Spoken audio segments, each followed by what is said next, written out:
All right. Good evening, everyone. I'm going to call this meeting to order. As you can see, my fellow council, as you can't see, my fellow council members are in their respective homes, and they are going to be communicating with us tonight through teleconferencing and video conferencing. And as you can also see, I'm wearing a mask, as is our city manager, Drew Powers, and our city attorney, Tracy Noonan. Here at the City Hall, we've adopted a social distancing plan in accordance with the county guidelines, which includes wearing a mask while we're here, distancing 6 feet or more, and many of our employees are working remotely. And I know a lot of you are doing the same out there in our city. And in my limited travels at essential businesses, I see most of you have masks on now, and we appreciate that because that's what's going to help to keep this virus under control and eventually eliminate it. So with that, I'm going to stand and do the Pledge of Allegiance. If you'd all join in, please. Hands over your hearts. I pledge allegiance to the flag of the United States of America and to the republic for which it stands, one nation, under God, indivisible, with liberty and justice for all.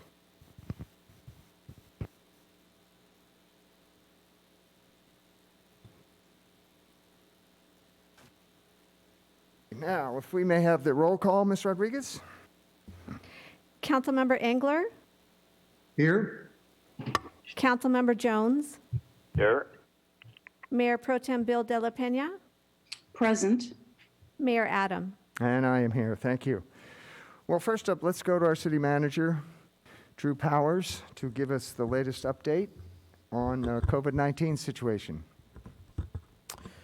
Thank you so much, Mayor Adam. Just wanted to take a moment to provide the latest update on the Ventura County's response to COVID-19. I hope everyone is doing the best they can at home given these circumstances. It continues to be a period of tremendous upheaval and great impact to businesses and employees and residents across this county and this nation. Want to give you a quick update on where the numbers stand tonight. The county is now reporting 443 cases. 83 of those are within the greater Conejo Valley area. And our count of fatalities remains as it's been for about a week now at 13. Nearly 8,000 tests have now been conducted. And when we were together just 2 weeks ago, that number was in the 2,000s. So testing capacity has ramped up significantly in the county on a variety of fronts. We now have 230 fully recovered patients and 200 that are in active quarantine. 28 are currently hospitalized across the county, and 11 are currently in the intensive care unit at one of those hospitals. Progress is being made, and thanks to the collective sacrifices of our residents, the county has issued a new order easing some restrictions and clarifying others. They will review that order again in 2 weeks. The new order did extend the stay-home order until the middle of May, but they will review again in 2 weeks with the potential of making additional modifications. The county may be issuing, the county health director may be issuing new guidance encouraging masks in essential businesses. That was a topic of discussion today at the Board of Supervisors meeting. Central businesses like grocery stores, for instance. So we're waiting for guidance on that perhaps this week. As Mayor Adam mentioned, we are utilizing masks as a protocol for the few of us that are here at City Hall with some regularity. Our park facilities, golf course, and weekday trail access have all reopened with certain caveats. And a lot of those locations have specific signs and details about what those caveats are. Again, trail access is weekday trail access. Our trails will remain closed on Saturday and Sunday. Real estate transactions and showroom-based auto sales are now permitted.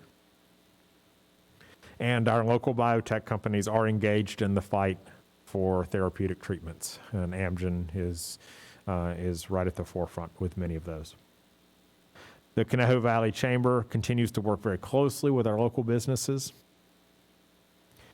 And with another round of small business support, preparing for hopefully the president's signature, they will play another key role in helping to guide our local businesses through that process. Within the city, there is a lot going on despite the significant disruption to service.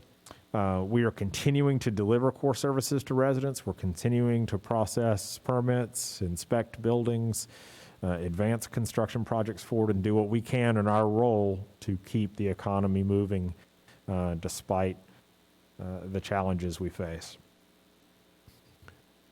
We're carefully analyzing the fiscal impact as cities across this county and country are doing.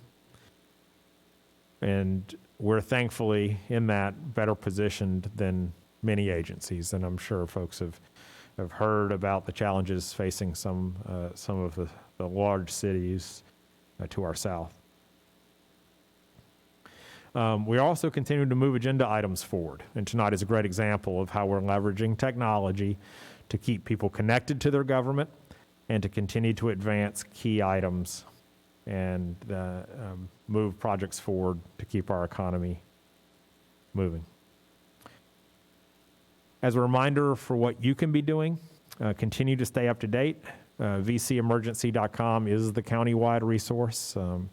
The county and all 10 cities within the county are in regular contact on a daily basis and all contributing to that content on the screen. It is updated there with regularity.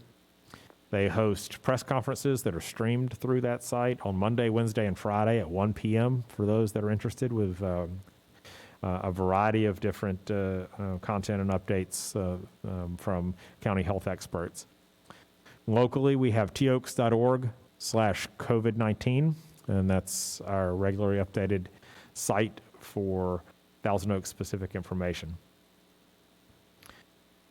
The message, though, does remain pretty simple. Try to avoid being out of your home as much as possible. We want you to get exercise and fresh air. We want you to do it responsibly. We understand you need to do grocery shopping. We just ask that you limit that and follow best practices. There are details on all those best practices on vcemergency.com. We still have challenging weeks ahead of us and a challenging rebuilding period in the months and years ahead, but we are making good progress to date thanks to everyone's collective efforts. And on behalf of your city family, we want to wish everyone the best during these very difficult times. Thank you, Mr. Powers. Appreciate that update. And speaking of appreciation, we appreciate you, our citizens of Thousand Oaks. Appreciate your spirit of cooperation. Appreciate your positive attitude. And most importantly, we appreciate your patience as we work to gradually, with an emphasis on safety, to gradually reopen our city. Now, let us move on. If you would announce the public comments, Ms. Rodriguez? This is a time and place for public comments for those wishing to address the City Council regarding items on the agenda or on a subject within the city's jurisdiction. 3 individuals have requested to speak, and pursuant to council standards, speakers are allowed 3 minutes. Thank you, Ms. Rodriguez. First up, we have Diane.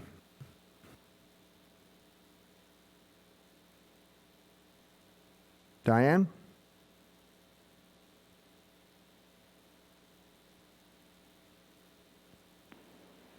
We're connecting. Thank you. There she is. Hello, Diane. Hi there. Who is Please this? state your name and city of residence, if you please. Okay, sure. My name is Diane Lerner. I'm a resident of Thousand Oaks over 20 years now. Thank you. And the reason for my call is I'd simply like to ask the City of Thousand Oaks to stop all of the wireless telecommunication applications. At this time, like the City of Simi Valley is, they put a freeze on it for 90 days. And the logic behind that was that the processing of applications is not an essential business. And so they're not processing anything for 90 days or during this state of emergency or until the state of emergency has ended, I guess. So I wanted to see if the City of Thousand Oaks can also do the same. All right, Diane, thank you for that comment. And now let us move on to Tanya Arce Fox. Tanya?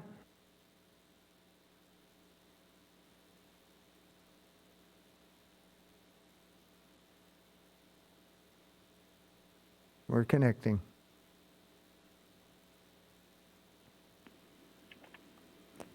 Tanya, go ahead, please. Thank you. My name is Tanya Fox. I've been a resident of Thousand Oaks for 21 years. I'm requesting that the city not process any more cell tower applications for 90 days while under quarantine, like the City of Simi Valley recently decided. Thank you. Thank you, Tanya. And finally, we have Peggy Rosenberg. Peggy? We're connecting.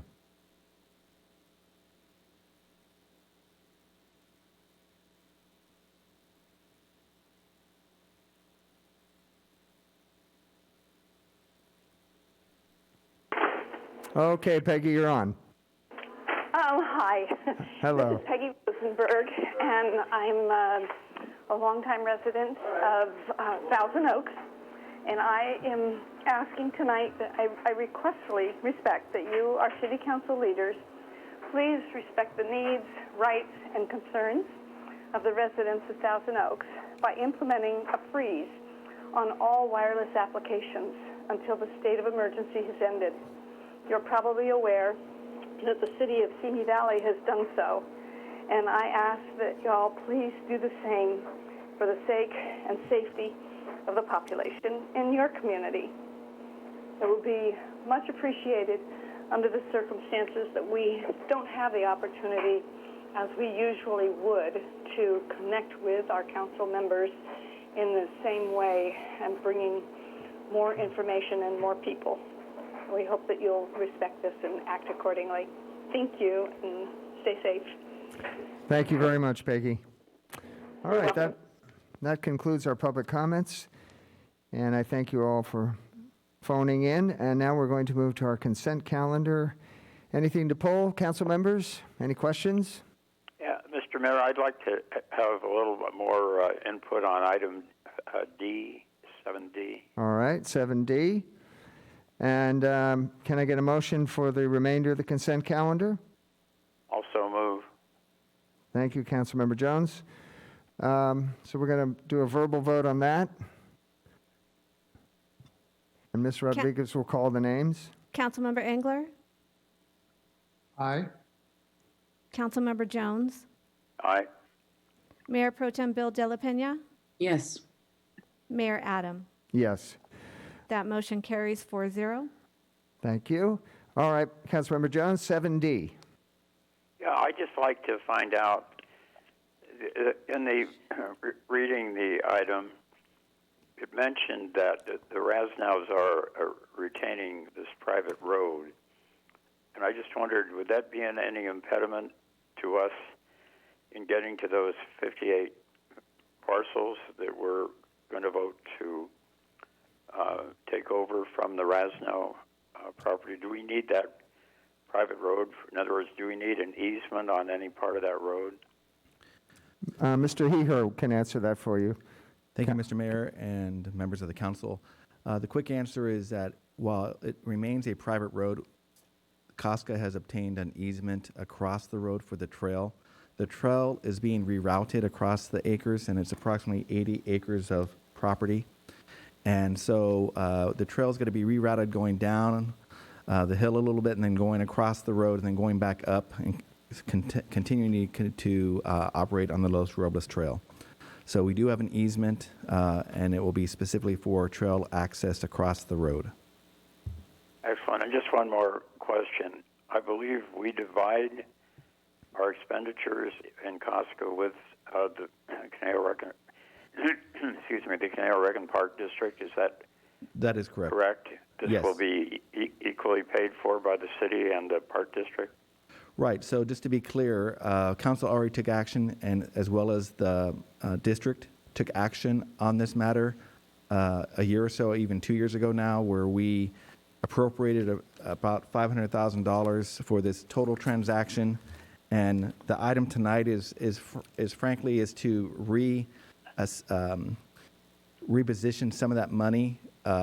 Again, under the same contract and under the same authority, just repositioning it to use it for different parts of this acquisition and process for the last few years now. Well, thank you very much for clarifying those two matters. You're welcome, sir. With that, I'd like to move approval of 7D. Thank you, Councilmember Jones. You call the vote, please. Councilmember Engler, Aye. Councilmember Jones, Aye.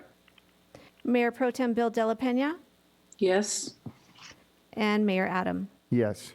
And Mayor, that motion carries 4-0. Very good. Thank you very much. And we're going to go on to 8A now, our public hearing, consideration of new location for Leaf Dispensary. If you'd call that hearing, please, Ms. Rodriguez. Hearing advertised as required by law is open to consider agenda item 8A regarding consideration of new location for Leaf Dispensary. Speakers are requested to state their name and community of residence for the record.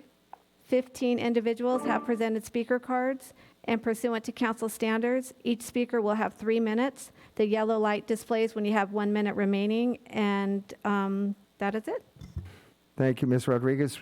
This evening, we're going to have a joint presentation, I believe, from Marjan Behzadi, our Community Development Operations Manager, and Mr. Patrick Heher, Assistant City Attorney. Marjan, would you like to go first?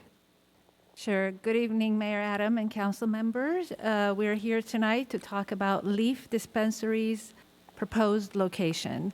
Also, Matt Eaton from HDL, our consultant, is joining us via teleconferencing. And as you said, Assistant City Attorney Patrick Heher is here in person, and they're both available to answer questions. Tonight, staff is asking you to consider Leaf Dispensary's newly proposed location at 2360 Townsgate Road, and if acceptable, consider authorizing city manager to enter into an operations agreement with Leaf. To give you a brief background, on September 10th, 2019, Council authorized Leaf to operate as city's second dispensary at 2400 Willow Lane. However, after the September 10th meeting, Leaf encountered certain issues with its lease at the Willow Lane location, prohibiting them from opening the dispensary at 2400 Willow Lane. Leaf then requested authorization to operate from a new location at 2360 Townsgate Road. On December 10th, 2019, City Council directed staff to analyze the new location for compliance with city regulations, and staff has completed its review and presents the matter before you tonight for consideration.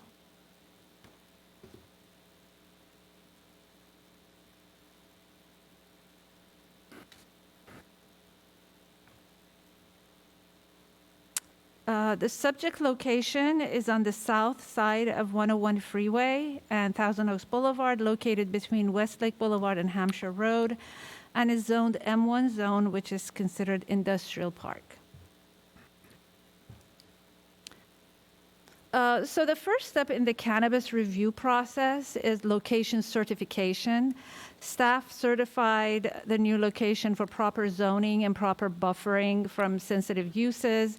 As council is aware, cannabis facilities must only be located in the M1 zone, which is industrial park zone, and must comply with the state mandated 600-foot radius from sensitive uses such as K through 12 schools, arcades, boys and girls clubs, teen centers, and such.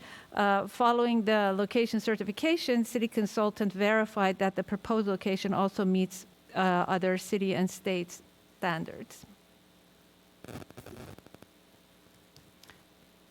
On March 18th, staff from Community Development, City Attorney's Office, and Sheriff's Department met with the applicants from LEAF. It was concluded by Sheriff's Department staff that safety and security measures that LEAF is proposing are adequate, and staff has also concluded that LEAF's new location meets city and state requirements. A neighborhood meeting was also held, as we have done in the past for cannabis dispensary requests. Notices were sent to all the property owners within 600 feet of LEAF's new location, inviting them to attend the meeting if they so desire to discuss concerns and neighborhood compatibility. At that meeting, 5 interested individuals attended, and only 1 objection was posed by 2 partners of a business called Future Elite. Future Elite seems to be an athletic facility intending to locate next door to LEAF's proposed location, and will be engaging in various athletic activities for children and adults. Future Elite was concerned that the success of its business may be impacted by an adjacent cannabis business, and parents may be hesitant to enroll their children in a facility so near to a cannabis business. However, staff has not been able to locate any business license for Future Elite or any adjacent businesses operating as an athletic facility. In addition, an athletic facility use is not considered a sensitive use within the parameters of city's cannabis ordinance. This concludes my portion of the presentation. I will now pass it over to Mr. Heher to continue the discussion. Thank you.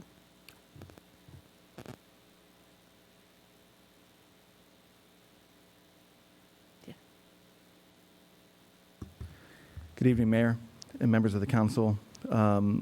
Quickly, on slide 10, we have that it's important to note that there is a church located on the west side. They provided a letter to council indicating that they are taking a neutral stance. The council's letter states that, or the church's letter, states that the council decided to not object to LEAF's potential occupancy. And if approved, the church and LEAF have agreed that LEAF will delay opening office hours on Sundays, as well as close the dispensary or limit hours of operations on days when the church has special events with minors if the church provides a 60-day notice. And I bring this to your attention because when we first had LEAF present for this new location, there was an article and a comment from the pastor that there was some confusion as to what he actually stated about LEAF at the time. Next slide, please.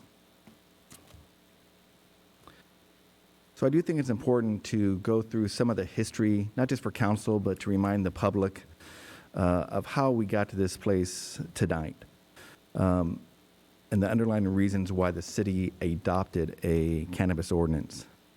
So when the possibility of a state cannabis legislation was rumored, the council directed staff to begin examining best practices for the city. Once the various state legislation was enacted, council acted to examine possible uses. We conducted workshops, we conducted meetings, and council got the necessary feedback from the residents about what they wanted. The initial result was a medical cannabis dispensary and possibly a testing laboratory. No other licenses were approved by council. So council directed staff to adopt a cannabis ordinance including policies and procedures for moving forward with the medical cannabis dispensary and a testing laboratory. The city also hired HDL as a consultant, and HDL is a leading company regarding the cannabis industry. Based on the feedback from council and the residents, the Crafted Ordinance requires the city to conduct a thorough, methodical, and transparent process. The procedures require a number of steps, and these steps created a fair process, provide more than average opportunities for residents and business owners to participate in discussions about a proposed use, and maybe most importantly, give you as council the flexibility to balance these competing, sometimes conflicting interests that we find in this field. This detailed and transparent process gives you the ability to look at the application for one of the cannabis uses and weigh the need to have a local medical cannabis facility for residents to go to and obtain cannabis to use for their unique and specific reasons against, again, you're weighing it against the possible negative impacts such a use might have on the surrounding businesses or neighbors. Please go back to slide 11. So just again, remember that LEAF initially went through a process for Willow Lane. We made them go through a second process for this location. And again, we followed our processes, we followed our policies, and we had the consultant review the application, and staff conducted the neighborhood meeting and site inspection with Deputy Brady to see for security purposes. And again, it's important to note that when we had the neighborhood meeting, it's similar to a special use permit. We want to get the neighbors' reactions, including tenants if they appear, to talk about what the use has got to be like. And the owners of LEAF were present for that meeting as well. Next slide.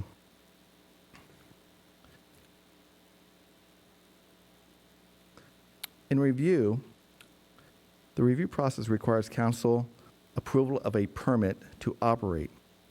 The permit needs to be renewed annually. So LEAF is in the correct zone, meets the distance requirements from sensitive uses, and security requirements are met if built to required specifications. The Cannabis Ordinance gives the council options. It may balance the need for a site against possible negative impacts to surrounding uses. Council may reject any and all applications if it determines it would be in the best interest of the city. Next slide. It's also important to note that the permit is not automatic. Applicant does not have a right to a business permit until a permit is approved by council. And we do this because we always want to give this council flexibility for this use. What has been clearly a conflict 4 years ago is still a conflict tonight. We have state and federal conflict laws, and we have the conflict with neighboring properties. Next slide, please. So tonight, the recommendation is for council to balance these needs, balance LEAF's application. You're going to hear from individuals, and I know that you've received a significant amount of correspondence on both sides of this request. But the recommendation tonight is for you to review this application, this final, to decide whether or not to issue a permit, and to approve or disapprove LEAF Dispensary's proposal for 2360 Townsgate Road.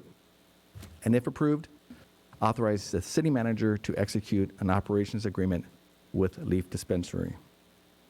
That concludes our presentation tonight, and we are available for questions. And again, we also have Matthew Eaton from HDL on the line. All right, thank you, Ms. Bezati, Mr. Heher.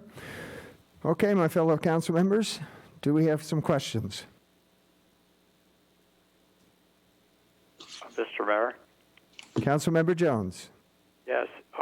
I wonder if Mr. Heher, or Heher, would describe the annual review in some detail of exactly what the criteria are involved in the review, and what are the the rules or the procedures that we would follow in the review? Certainly. So as part of the application process and through our code, the city is going to review the permit annually to check to see, have there been significant issues? Have there been a change in either their function or security measures? Has there been any incidences that create more of a negative impact than previously anticipated? And as part of, if this matter is approved, we have an operations agreement, and that operations agreement will control certain actions, and those actions include this review that we have to ensure that they're following the policies, to ensure that whatever community benefits they promised in the operations agreement are being followed. Things such as paying the cannabis taxes that they are required to pay, auditing of records if necessary, those type of matters. So I presume any concerns of city residents would be taken into that process, would they? Just like with this application tonight, we would certainly receive and evaluate any concerns, voiced concerns, correspondence regarding concerns about the project, and certainly with any company that we would work with, we would certainly do our best to investigate, discuss it with the owners, and react accordingly. And finally, what are the options for the city council at that hearing? The options would be to continue to renew the permit again. That would be the option at that specific hearing. There are other types of situations that could happen, but for that particular specific incident, it would be just to renew the permit. So it's to not renew or not renew is the whole subject of the review process. Right. And just the basis of that is, again, cannabis is still a kind of a new type of use that we have. We understand in California, obviously, it is illegal to do this. As you probably remember, there is now a statewide regulation to allow deliveries into every jurisdiction. So that is another issue that we have. So again, this is this issue is always going to be changing for the next few years, I believe. But it is something that we felt that we needed to have a review every year just to ensure that there aren't any significant matters or substantial issues that merited reviewing the permit in great detail. So renewing or not renewing finally is up to the discretion of the council. Is that correct?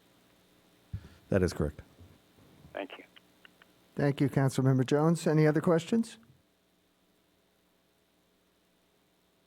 All right, hearing none. No, I do have questions. Oh, yes, go ahead, Mayor Pro Tem. Claudia, build an opinion. I was wondering if Mr. Heher could help me with the timeline a little bit again. So this was approved back in November 2019 by the city. Correct. Okay. And at that time, you went over the community meeting. There were 5 participants and so forth. Notifications went out. Was at that time the lease by Future Elite already signed with the property manager? So my understanding, and you can certainly ask both the applicant and if Mr. Harrison is available as well. My understanding of what happened is when Leaf initially notified staff that the Willow Lane facility was not going to be possible, I informed them that they needed to go forward with a new application process, that we could not just unilaterally say they could switch to a new location. At that time, the owners of Leaf mentioned to me that they had a proposed location at Townsgate, and I believe it was where Future Elite is proposed to go in. Due to the fact that we were going to have to go through another hearing process, another analysis of their new location, that spot was leased out to Future Elite by the owner of the complex. The middle unit between the church and Future Elite is where Leaf then came back with the same owner and is using that as their proposed location. And Mayor, I do apologize if I may, I just make a correction. For the renewal, Mr. Jones, for the renewal, Initially, the city manager is authorized to, or designee is authorized to review the issuance of the renewal permit, but if it is appealed, the appeal process follows our practices and it would go to council. So I apologize for that. Thank you.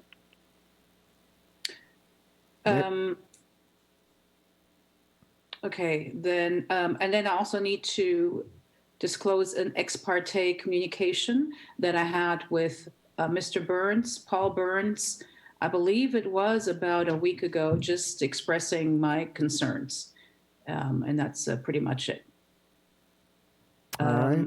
Thank you, Mayor. That would be it then, yeah. All right. Thank you, Mayor Pro Tem. Mayor? Councilmember Jones? Yes, I also had a phone conversation with Mr. Burns. All right. Thank you.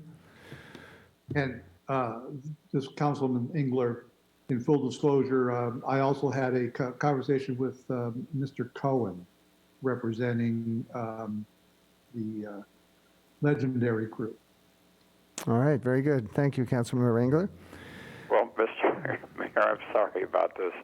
That triggered my memory, and I also had a conversation about Mr. Cohen, although he didn't speak about pros or cons on the application before us tonight. He simply talked about the company, Legendary, that he represents. All right. Very good. Okay. I did have a question myself, if I may. Do you know if Leaf is anticipating delivery from this location if they get the permit? I think that is a valid question to ask them. I think at the last time when we were talking in December and also the previous meeting we had, we were talking about, in fairness, we would allow the medical delivery of cannabis by the two retail operators with the assumption that they were going to be operating in our city, in fairness to them. So I know that sometimes there are medical facilities that are just brick and mortar in other jurisdictions, and some do frankly just do delivery, and they're basically not a storefront, they're just a building, and they focus on deliveries only. All right. I'll save that for the applicant then. All right. That's very good. And speaking of the applicant, that's where we're going to go next. We have Mr. Paul Burns with us and Mr. David McFarlane. And gentlemen, you have 15 minutes to speak, and you'll get a 5-minute rebuttal later in the process. So if we could have, would Paul Burns be up first then? Yes, sir. Very good. There he is. Thank you, Paul. Hello. Good evening. Okay, Mayor Adam, members of the council. First of all, I would like to inform the council that due to the time limitation for a telephone-style public hearing, we encouraged our supporters to send in emails instead of signing up to make telephone calls into the hearing. So I ask that you give each of those emails the same weight that you would give to anyone that calls in. We're just trying to be time efficient. And as you know, Leaf has been working towards its goal of opening a dispensary for over 2 years. It has truly been a challenge to find a location that meets all requirements of the city's cannabis ordinance, and one that does not have a mortgage on the building. As is stated in both the staff report and the report from HDL, this location now before you meets every requirement of the ordinance. Before going any further, I wish to make some comments on some of the emails in the agenda packets which object to the approval of our location. For instance, an email from Dawn Marie Lazou suggests that Leaf will bring crime and a homeless crowd. Another individual, Taylor Wilson, also states that approving this location would be supporting people that are addicted to drugs. Ms. Lazou and Mr. Wilson do not have any real conception of how a medical cannabis dispensary operates. Their emails clearly have similar inflammatory statements inferring that Leaf is a center to help drug addicts. In fact, Mrs. Lazou and Mr. Taylor have used the same statement about crime, homeless crowds, and loitering. Had they done any research, they would know that under the city ordinance, there will be no crime, no homeless crowd, and that loitering is not allowed, period. Someone is intentionally feeding these people bad information on Leaf in an attempt to discredit this dispensary. There was an email from a Michael Conroy. He states he's against allowing Leaf's dispensary next door to a church and a school. Well, in response to him, I think he should be made aware that The church and Leaf are working together as good neighbors, that we've come to an agreement. And as Mr. here posted earlier, that they have issued a written notice that they have no objection to us moving in next door. And he should also understand that elite training is not a school, it's just a gym. The city ordinance clearly allows a dispensary next to a gym or a training facility. And then the last one I want to refer to is, there's an email from a Kevin Sabate, I think it's pronounced. He refers to elite training as a youth center. He must not know what legally is considered a youth center in California. He also makes many misstatements of fact and unsubstantiated claims. He uses the term pot shop instead of a dispensary. He states that the smell of marijuana alone will drive out neighboring businesses. He's supposed to be an expert in this field. He should know that there is no smell, that all product is in state certified sealed containers. This is another intentional misstatement of fact. He then infers that a dispensary is a negative impact on youth and neighborhoods. I'd like to compare that with the fact that my partner, Dave McFarland, has operated his medical cannabis dispensary in Goleta for 13 years, and the neighborhood is doing fine. And in 2018, he was commended by the city of Goleta for operating 11 years without a single complaint. Mr. Sabay states that permitting commercial marijuana activities does not reduce or eliminate drug dealers, it makes them worse. He should know that Leaf Medical Dispensary is not commercial marijuana activity. Leaf's patients are not drug dealers. His use of the term drug dealers is simply intentional inflammatory. Mr. Sabay then goes on, and he goes off and talks about cartels, black market sales, automatic weapons. Leaf is a medical dispensary in Thousand Oaks. Who or what does Mr. Sabay think he is talking about? Does he even realize that this is only a medical cannabis dispensary location before the council? Or is he just someone hired to make a more intentional inflammatory comments aimed at the city council as an attempt to influence their vote? An honest evaluation of these emails clearly shows that they are based upon intentional use of inflammatory terms and statements and misstatements of facts intended to sway the council's vote. It is also quite clear that someone has provided bad and false information to the writers of these emails so as to provide a very bad perception of Leaf's operations. Moving on to the approval of our location. As is stated in the city staff report, your council may approve or deny our application, and your decision is to be based upon what you determine to be in the best interest of the city, based upon any health, safety, or welfare impact that our dispensary may have on the community. To encourage the council to approve our location, we offer the following positive impacts that our dispensary will have on the community. Leaf's dispensary will provide a needed health benefit to the community, one that was promised years ago when the council recognized the citizens' support for a medical cannabis dispensary, and they voted to approve medical cannabis sales in the city. Leaf's dispensary will provide citizens with a safe local access for their medical cannabis needs. It will eliminate the need for our citizens. Currently, they have to travel either to the Valley or to Port Hueneme to obtain their medical cannabis.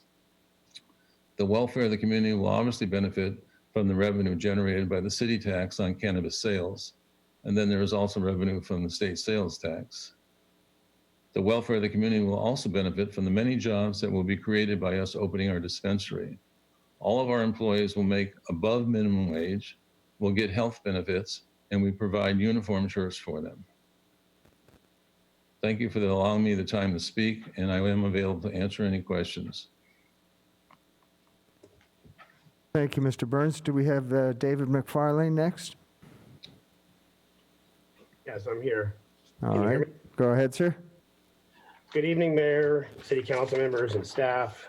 It's good to see you again. I'm David McFarlane, a 43-year resident of the Conejo Valley. My partner Paul and I are from the Leaf Dispensary to discuss the approval of Agenda Item 8A. It's been a long road, and we're still committed to making this happen. There's obviously been some bumps in the road, and we haven't anticipated that, but we're sorry to still be talking about this. In September, our 24 Willow Lane location that was approved, it was approved in the same building as a mixed-use training facility, a facility that caters to youth and adults. It was the Athletic Society, same building. Unfortunately, that location did not work out due to some unseen circumstances. We had, the new location that we found has another training facility in it, and there would be really no difference in the approval of the facility that we were originally approved in compared to the one that we're proposing. Which is 2360 Townsgate Road. This location meets all the city ordinance criteria. This location has been vetted and approved by the staff. It's been looked at by HDL, your consultant. The city attorney and also the police department have both visited the location, and we've gone over our security plan, and there's been no objection on that part. Our current landlord guarantees that we will not experience the same issues that we did at Willow Lane. Emphasis on that is the financial problem. The reason we aren't opened at the Willow location is because of the conflict between federal law and state law, which allow, which is the banking issue, which if there's a loan on the property and the banks find out that there is a cannabis dispensary operating, then they have the right to flex their muscles and go ahead and call the note on the loan, which creates major problems, especially when you're dealing with a property that was upwards of $10 million. So the new location we have in writing from the landlord, guaranteed, and the building owner that there is absolutely no financial loan on the property whatsoever, and there's no intention on doing that. So the life of our dispensary, is very important on that right there. So we aren't going to have to be coming back to the council in a year and saying, hey, sorry, we have a problem again. So that is a big aspect that needs to be considered. As Paul said, my track record, I'm not new to this business. I mean, I know Thousand Oaks has not, doesn't have a dispensary yet. We've been patiently waiting, but I have 13 years of experience operating a medical cannabis dispensary. And in that 13 years, not one single complaint from a neighbor, from the community, a church, law enforcement, or the city or staff. Our location in Goleta is in close proximity to a karate studio, which caters to youth and adults. We have no complaints and no issues from them. As a matter of fact, they even wrote us a letter of recommendation on that. So that was really nice of them to do that. The reason we have no complaints, and we work really hard to make sure that our customers are aware of our rules and our regulations. Okay, we have code of ethics. There is no loitering will ever happen at the facility. We make them aware of our code of ethics each and every time they come into our dispensary. So that is a lot of the factors as to why not a single complaint has happened. I've always had open communication with all of our neighbors, and they have my personal phone number. If there's ever an issue, we immediately will address it. But fortunately, we haven't had to. The goal of Leaf Dispensary is not to create problems, is not crime, is not to have a bad, perception. We're there to provide safe access to members of the community that qualify for medical cannabis. This business is legal in the state of California. The council has voted to bring this benefit to the residents, and I feel it's time to make this happen. Our facility is not open to the public, so any training facility, anybody that has youth or even adults that aren't qualified are not allowed in our facility. You can't simply just walk in. You have to have the proper credentials. We have security. We have a counter that you have to get checked in from there. Once you've agreed to all of our terms, then you go through another buzzer door into our product room where you're met with knowledgeable staff. We discuss whatever options you might need for cannabis. Once that is done, the sale is finalized. It goes into an opaque exit bag with our safety leaflet stapled to it, and we ask them to please leave the property. There's no loitering, no hanging out, no on-site consumption, no cultivation. And again, as Paul said, all products come from a licensed distribution, which is sealed in a child-resistant package. So we're talking about the bad perception that is being portrayed here is talking about the members of our community. They're good people. This is not a party or a tailgate smoke out that's going to happen. They pull up, they come in, they do their business, and they're instructed to leave. And we ask them to wait till they get to their suitable facility or location before they even open the back. Again, I'll sum it up real quick because I want to save some time here. We reached out to the Shepherd's Church, and we sat down and they were really nice. And I explained every aspect. They had a bunch of different questions and concerns. And I explained all the different protocols that we take at Leaf Dispensary. And they met and they,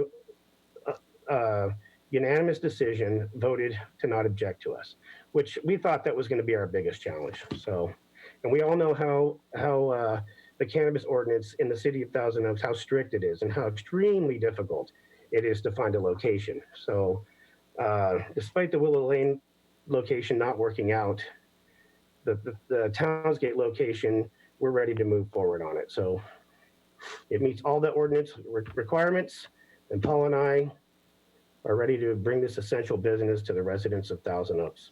Thank you for your consideration. Thank you, Mr. McFarlane. Tell you what, why don't we, appreciate your comments, by the way, gentlemen, thank you. Let's see if there's any questions for the applicants from my fellow council members. I do have questions, Mr. Mayor. Mayor Pro Tem? Opinion? Yes, thank you. Again, my question goes back to the timeline, and maybe Mr. McFarlane or Mr. Burns can answer this. Could you go over everything just as briefly as possible regarding the lease timeline? Hi, this is Paul Burns, responding to your question. What happened is when we lost the Willow Lane because of the mortgage on the building and we had to find a new location, I submitted documents which are in your packet, but I can just briefly tell you what it is. We submitted an application for the location at 2382 Townsgate. That was the first application we put in, and that was back in October, I believe. And then we also submitted to the city at the same time a letter from the landlord stating that they would lease us that location for a medical dispensary. Then in November, they called us and said they had somebody that wanted to put in a gym and that they were willing to sign a lease right away. And they said, you have first, recourse because, we have an agreement with you. And they said, if you want to sign the lease, the place is yours. But if you don't, we have to take this other offer. Well, we were still pending approval from the city of Thousand Oaks at that time. That location had not been vetted. So we could not enter into a 5-year lease at that point. So we had to relinquish the location. And when we did, that's when Future Relief came in and signed. And that was, in my understanding, was in late November when they signed their lease, or around the 1st of December. And then in December, the landlord called us and said he had another location opening up at 2360 Townsgate, which was right next door. So we immediately said, yes, we'll take it. And we notified the city. We got an exclusive right to lease from the landlord, and we notified the city right away and gave them a letter stating that they would allow us to run the dispensary in that location. And then that location was subsequently vetted by the city. And then we have been pending this hearing for approval. And then Future Elite, the owners went to the landlord and several times and tried to take this place from us. And the reason they gave was because it was already suited to be a gym because it had been a training facility, and they wanted it to expand their facility. And the landlord told them basically that he had a commitment with us and that he was going to honor it. And so that's when the war of words, to be polite, started. And it's been going on, as you know, And that's the timeline. And so now they're attempting to have our location denied so that they can lease it from the landlord and expand their operations of their training facility. Thank you, Mr. Burns. I have a question for staff. Staff, when did the city become aware what Future Elite's mission actually is? Excuse me, council member, I'm not sure what you mean by your question. Do you mean when we were aware that Future Elite was going to be proposed to go next door? That, as well as conducting classes. So I did have a conversation with Mr. Harrison. I couldn't tell you exactly when. It was either end of last year or beginning of this year. And at that time, I made it very clear I thought that staff would be evaluating lease application for this new place on Townsgate, that there was a process to go through. I did talk to him about a future neighborhood meeting that was conducted, and he was at that meeting. And then I did inform him that staff is not approving this project. It would be council, and we didn't have an exact date. We were initially looking at March 31st for a city council date, and then we tentatively put it for April 21st tonight. So he did explain what his use was as far as a training facility. We don't have any permit for that specific use there at this time, but it is a training facility. My understanding from looking at the documents that Mr. Harrison has provided, it's a training facility for both youth and adults. Yeah, just also to clarify, I don't, and you can ask Mr. Harrison, I'm not sure if Elite is open right now, because again, I don't think that we have a business license on file or any permit. That is correct. I would give caution on discussing their use, because it's going to be, the size, and there's a lot of other issues that could go in right now. I think Ms.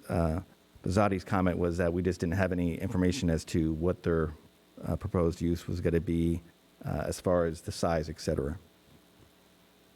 Okay. Thank you. That's it. All right, thank you, Mayor Pro Tem. Any other questions? Yes, Mayor Bob Engler. Councilmember Engler. Thank you. A quick question. I know that the Willow Lane location was also co-located with a gymnasium type occupancy as well. And this Townsgate one is also proposed to be with a gymnasium type organization. Can you compare a little bit how the setup was going to be at the Willow Lane and the setup that you're proposing here at Townsgate? How do they differ? Are they the same? This is Paul Burns talking. To give you the comparison, sir, the Willow Lane facility is I believe, about a 22,000 square foot building and 2-story. And the Athletic Society gym is on the bottom floor. And on the west end, the north end towards the freeway of the building, the part facing the freeway, on the second floor, there is a 15,000 square foot space available, and it is zoned M1. That is the space that we were going to take a portion of for our dispensary. And when we first had that space 2 years ago, back in July of 2018, the owner of the property was said he wasn't worried about a mortgage or anything, because that's the first question we always had to ask. But in long story short, when we finally got to go, they had a change of heart because they were afraid about their loan coming up for renewal in 4 years. But the entrance for our gymnasium, our dispensary, was on the freeway end of the building, and the entrance to the Athletic Society is on the east side of the building facing Willow Lane. and it's approximately maybe 100 feet from our entrance to the entrance to the gym. Does that answer? Was there any communication between those two entrances? You were on the second floor, so Right. were you able to then isolate the second floor from the gymnasium? Yes, the second floor was separate from the gymnasium. The gym was underneath of us, basically. And the owner had no objection to us. They had to clear it with him. The operator of the gym, I believe his name was Harmon, had no objection to the dispensary.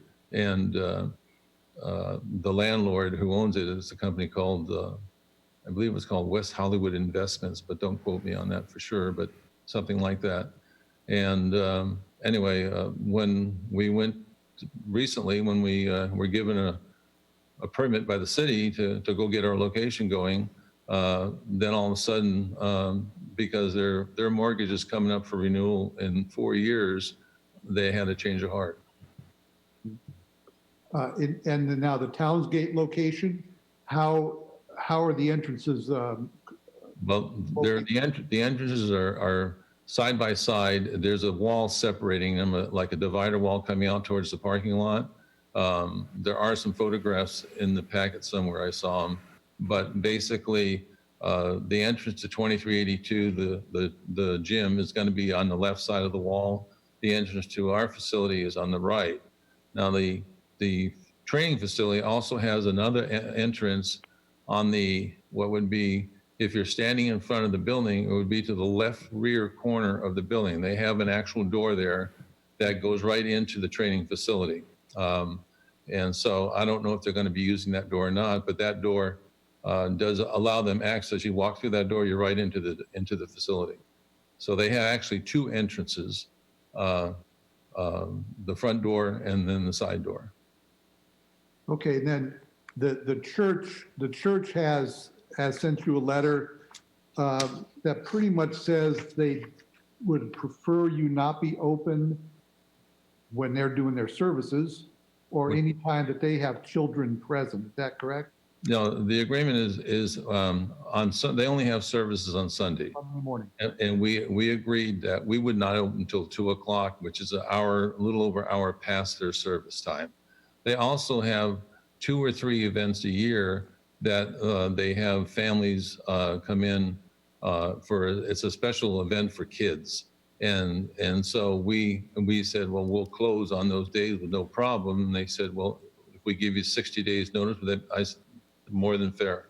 So we have a working agreement with them as good neighbors that any function that they want us to close, we're just going to close for that day. That's all. So you were able to work around their particular scheduling, but with the gymnasium, that doesn't seem to be a possibility? Well, we've reached out to them a couple times to try and work out some kind of if explain lack of a better term, truce. And unfortunately, Mr. Harrison's the one that we were discussing with, and essentially he said, "I'm sorry, but nothing personal, but no, I don't want you next door to me." Period. Okay, then just one informational question really for me. What's the quantity of customers that you typically get in a single day, say at the Goleta location? Is it 20? Is it 200? I'm going to defer that over to Dave to answer for you, sir, because he runs the dispensary. Yeah, thank you. Okay. Yeah, hi, Councilman Engler. On a typical day, we would see somewhere around 60 people, 60 customers. Customers per day. Yeah. And that's spread out over how long? We're open 9 to 8, so 11 hours. Thank you. Mm-hmm. All right. Any other questions? If not, I have just one or two here. And I had asked staff earlier for either Mr. Burns or Mr. McFarlane, do you anticipate delivery from this location if you're granted the permit? Am I on? This is Paul Burns again. Initially, we were asked that at the council meeting too, if you recollect. When we first opened, no, our goal is to just do brick and mortar sales until we get very established, because, there's going to be growing pains getting everybody trained and smooth. We do think that eventually we would be doing medical deliveries, but if I was to say an estimated timeline, I would say it would be at least 6 months after we open. All right, thank you. And tell I me, do have a question, Mr. Mayor. yes, A question for Mr. Burns. It was in the supplemental packet pointed out that your lease will allow for recreational sales of marijuana. Obviously, you don't have a license to do that. What can you tell us regarding what is written into the lease? The lease, it says medical, I believe it says, I don't have the lease in front of me, but I believe it says medical cannabis and recreational if authorized by the city. Okay. Yeah, in other words, we don't plan on doing recreational, but at some date it was allowed, then the lease would allow for it. But right now our goal is the medical cannabis. Thank you. Then I have a question for the city attorney, Mr. Heher. Say the laws change in the next couple of years or so, and the rug is pulled out from under us yet again by the Cannabis Board. Will allow recreational facilities everywhere? I mean, they already are, but is the city in any position to prohibit anyone from switching from medical to recreational? That's a very difficult question to answer specifically.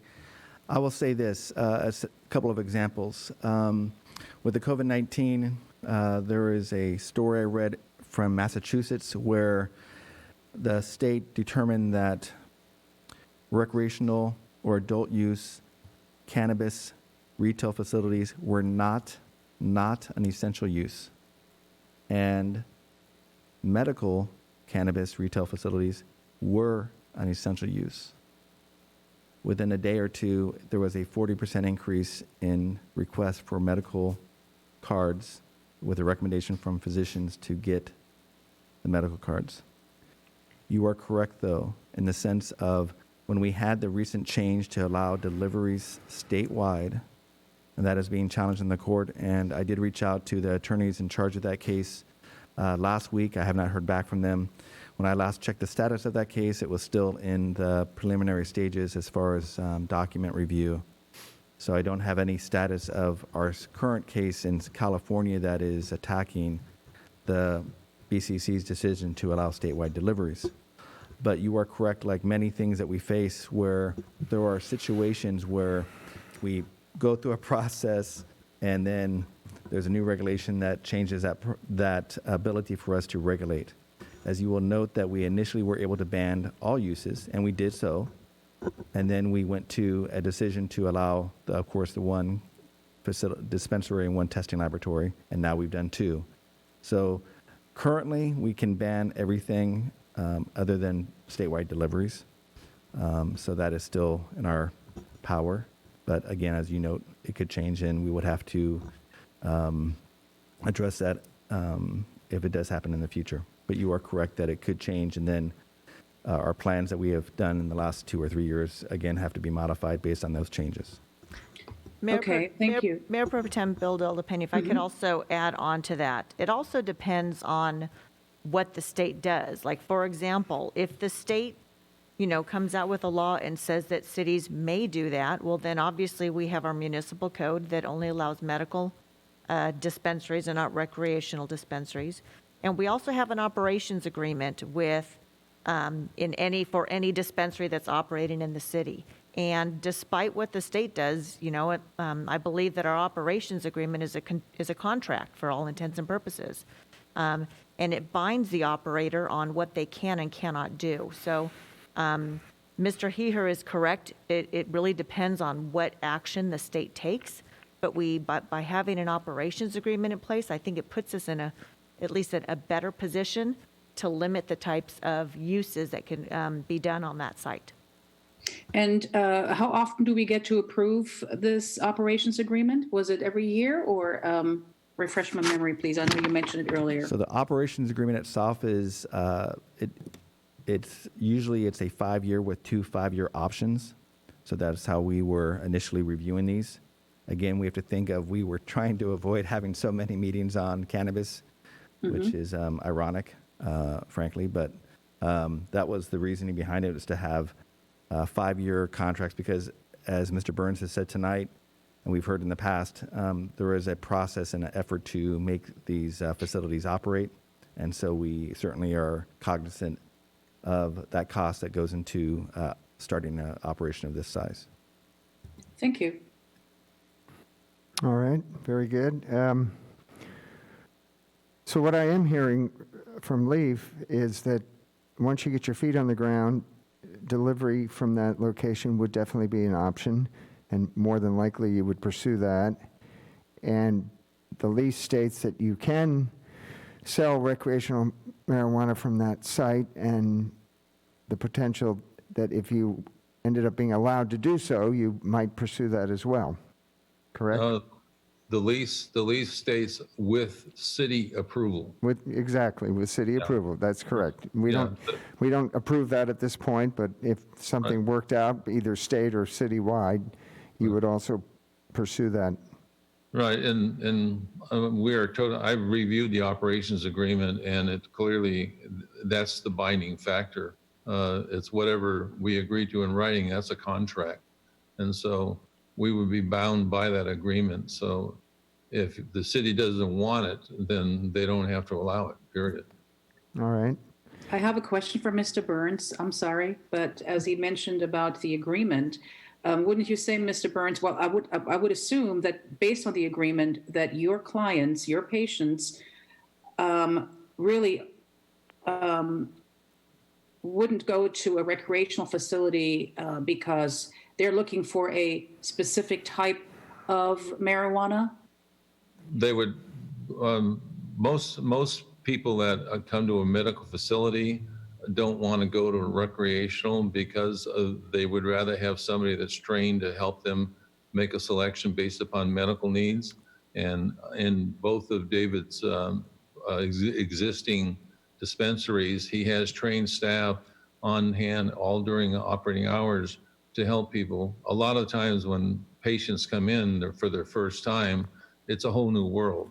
And basically, Dave has the trained staff to assist them for whatever they're looking for, and also has the ability to call their physician and discuss the options with their physician, so that's something you would not get in a recreational facility.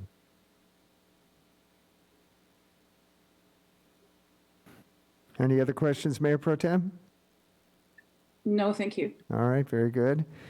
Just another question from myself. In one of the letters that you sent, Mr. Burns, you stated that if the permit was granted, there would be, once the permit was granted, there'd be no conflict with your neighbors after that. Would that include future Elite Academy? Yes, we have no objection with Future Elite. And as I stated in my previous communications, basically, I don't think they have anything against us as a dispensary. My true belief is that they just want our space because they anticipate expanding their business. We have a good neighbor policy, period. And as Dave's operations have proven, and we'll rest on his track record and the commendations that he has gotten from the city, we won't be a problem with them. And they won't even know we're there because of the fact that our patients come in the front door, they do their business, they come out the exit door, they get in their vehicles and they leave. The students and athletes that are going to the training facility next door, they'll either go in the front door or maybe they'll go in the side door, which to me makes more sense because it goes right into the facility without going through the offices in the front. But the bottom line is that it's going to be like being next to a CVS pharmacy. Somebody comes out of the pharmacy carrying a bag, pardon me, or they come out of our facility carrying a bag. There's no difference. It's the same people. And, 80% plus of our clientele are older people. They're not a group of young kids, so to speak. And so the perception that has been built up about our dispensary is very disturbing, to be very frank. And we know that once we're open, that we will not be a problem to them, and they won't be a problem to us whatsoever. So I think we can be good neighbors once it's effective that we are open and we're there. Then they'll realize they're not going to get the location, and I think we'll be good neighbors. That's my hope. All right. Thank you, Mr. Burns. All right. Very good. I'm going to move on now because we have, I believe, about 14 speakers. And I want to give everybody some time here. And some are on the phone and some are through video. So let us start with Jake Woolley. And I believe Jake's phoning in.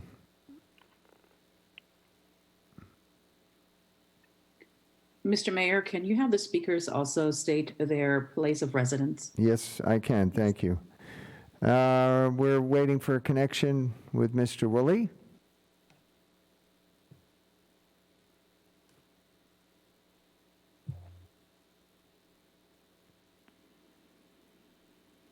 Jake, go ahead. Hello, my name is Jacob Woolley. I live in Westlake, California. I'm with the Future Elite Academy, and I'm talking on the Lease Dispensary matter. So basically, it is a youth center for youth kids to come develop, whether it's need of homework or athletics or training, all of the above right there, and we help them develop there. And the dispensary that's going to go right next to our facility is going to be a big problem because, number one, the younger kids are going to be exposed to some of those substances, and it create a higher risk for them to start getting involved with that, which we do not want. Number two is some of the kids that will be with us at that center are being transferred from the inner city Los Angeles, and they've never really got to see other sides of life out here, such as the beautiful Westlake and Ventura County. And it would be very disappointing to have them exposed to that when we provided that plan to have them out here. I'm the director of sports performance for the facility, so I'll be running all the training there. And I just think it's not that good if that Lease Dispensary is right next to it, just for the outreach of the younger kids and the exposure that they could have. I really appreciate your guys' time listening to me today. Thank you so much. All right. Thank you, Jake. Next up, we have Tristan Harrison. Our speakers have 3 minutes, by the way. Tristan, you're on. Hi there. Hi there. My name's Tristan Harrison. I live in Westlake Village. I'm pretty much just talking about my concerns towards the weed dispensary going up next to a youth training facility.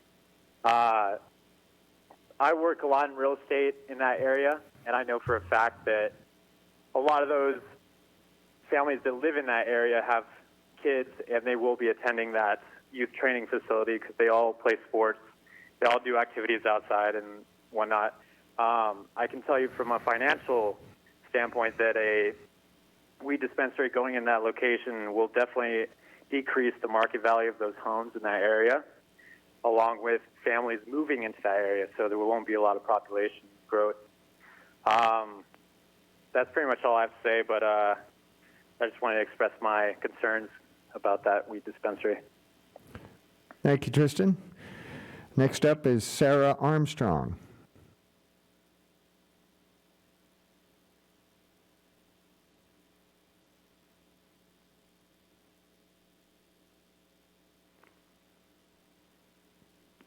Go ahead, Sarah. I'm here. I'm waiting for the last person to finish. You're connected. You're good to go. Just please state your name and city of residence. I am Sarah Armstrong. I am the Director of Industry Affairs for Americans for Safe Access. Founded in 2002, we are the nation's oldest national representation for medical cannabis patients. I'm also a 22-year resident of Thousand Oaks. I hope that you will approve the Leaf Dispensary tonight We've waited a long time for safe access in Thousand Oaks, and frankly, denying them the right to exist when they are first in right and first in time, because there is a gym which purports to cater to children, which in fact has no accreditation as a school and should not even be operating right now under the laws of the state of California, because gyms are exempt from operation during COVID. In contrast, medical cannabis dispensaries are allowed to operate. They're considered essential. If you approve and let this operation open, you are the lucky recipient of an operator who has over a decade of experience, and that's important because there really is no school or university you can go to learn to be a good operator. You learn by doing. And by taking somebody into the Thousand Oaks family who has such a long and storied history of operation, you greatly reduce the fact that there'll be any problems at all. On behalf of the sick and dying who could not be here tonight and who urgently need the relief that medical cannabis provides, I would urge you, in the strongest personal terms, to let these people, good people, go forward with their dispensary. Thank you for your time. Thank you, Sarah. Next up, we have Mark Sellers.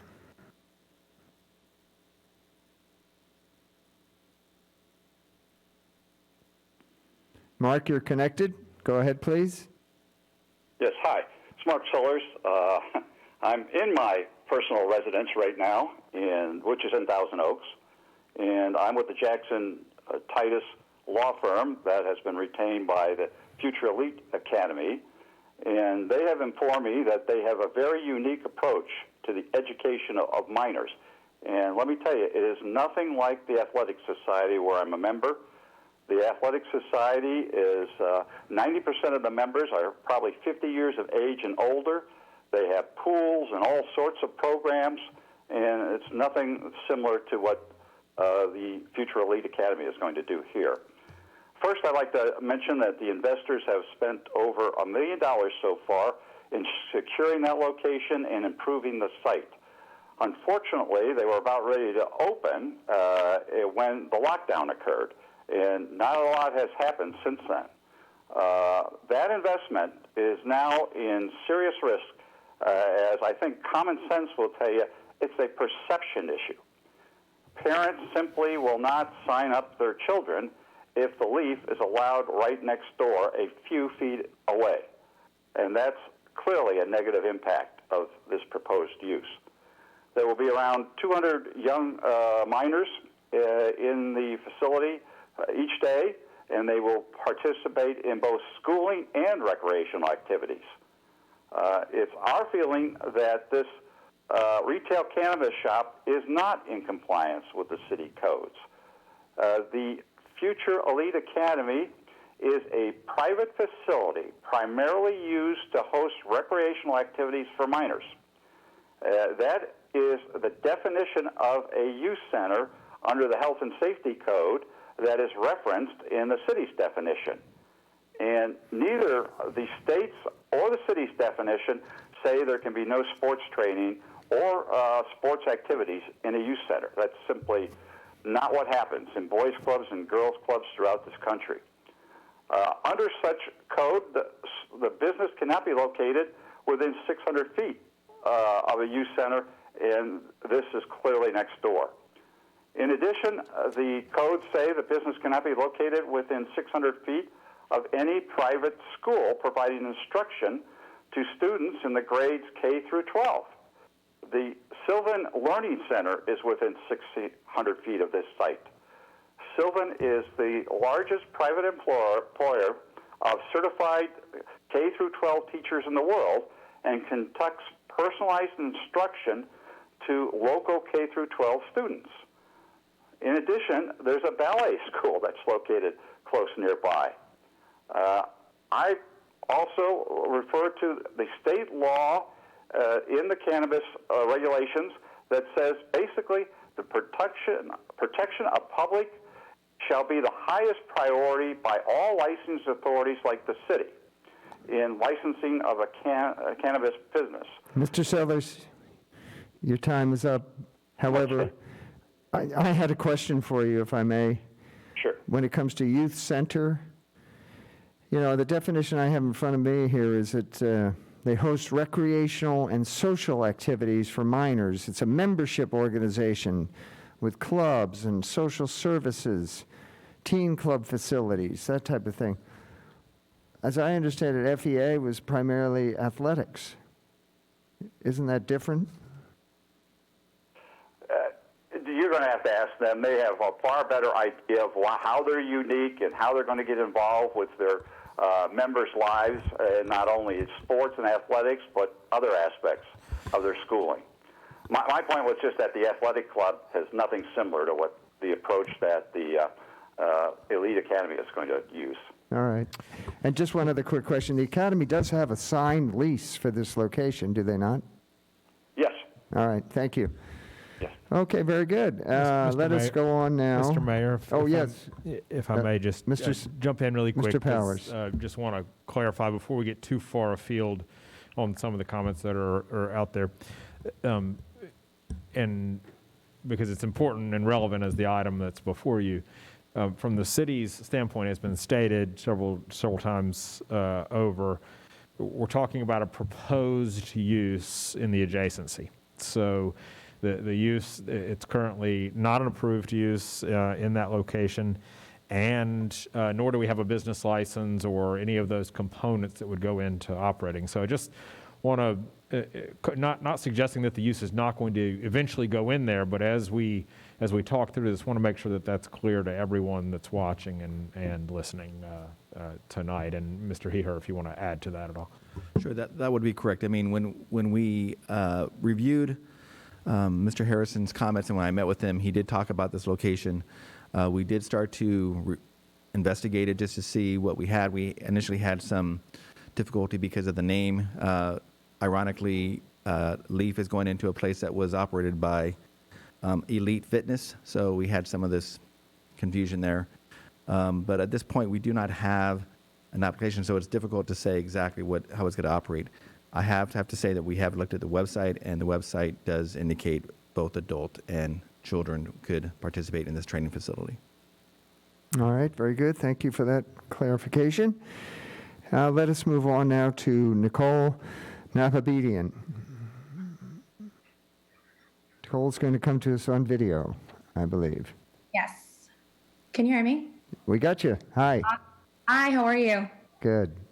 So my name is Nicole Nahabedian. I live in Studio City, but I work full-time in Westlake Village, bordering on Thousand Oaks.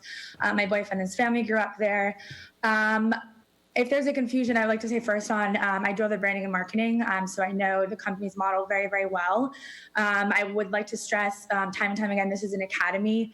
The individuals that I work with have worked tirelessly and passionately to establish a company that is to better the youth as far as academics, training, taking it past standardized core curriculum. We have a concept game after the game, which is teaching financial literacy, mindfulness, really skills to get our youth to be where they need to be to make the right decisions, live the right life, be well-rounded 360 individuals. And I get that it's 2020 and it's not per se the issue of a dispensary itself, because I understand the need for it. But it's being next to and exposing it to our youth, I think, sooner than really they need to be. I'm not too old myself. I'm 27, so I think I see the best of both worlds. I'd like to think so. And really, it just comes down to that. I mean, liquor stores are legal, but to say that, they can't be used, in the wrong way. And I can, go and have a lot of migraines and get, medical marijuana if I needed a card as well. So there's a concern in the legitimacy and just having that exposure. I just don't think that children need to be exposed to it sooner than they need to, really. And I think that what we're trying to do is get children to be the best that they can be. There's a lot of things you're going to deal with in the world as you grow up, as you're an adult. And I think that we're trying to give them the best experience and the best opportunity. And unfortunately, I think it does conflict with that. Being said, I think there must be other areas that this can be worked out, and just ballet schools next door, Sylvan learning centers, I believe under 6 feet. So I would like to kind of see the proof with that. I believe one of the managers did do some measuring himself.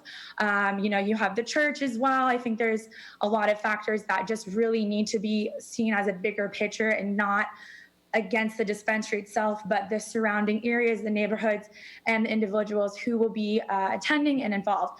Also, please look at the video, the pictures of the front door if shown. There's not a large wall. I'm not sure what is being referred to. There's some shrubbery and about a 2-foot divider. That will be our front door. The parking lot is shared, so they will be collectively intermingling between the two. Thank you. Very good. Thank you, Nicole. Next up is Oliver Summers.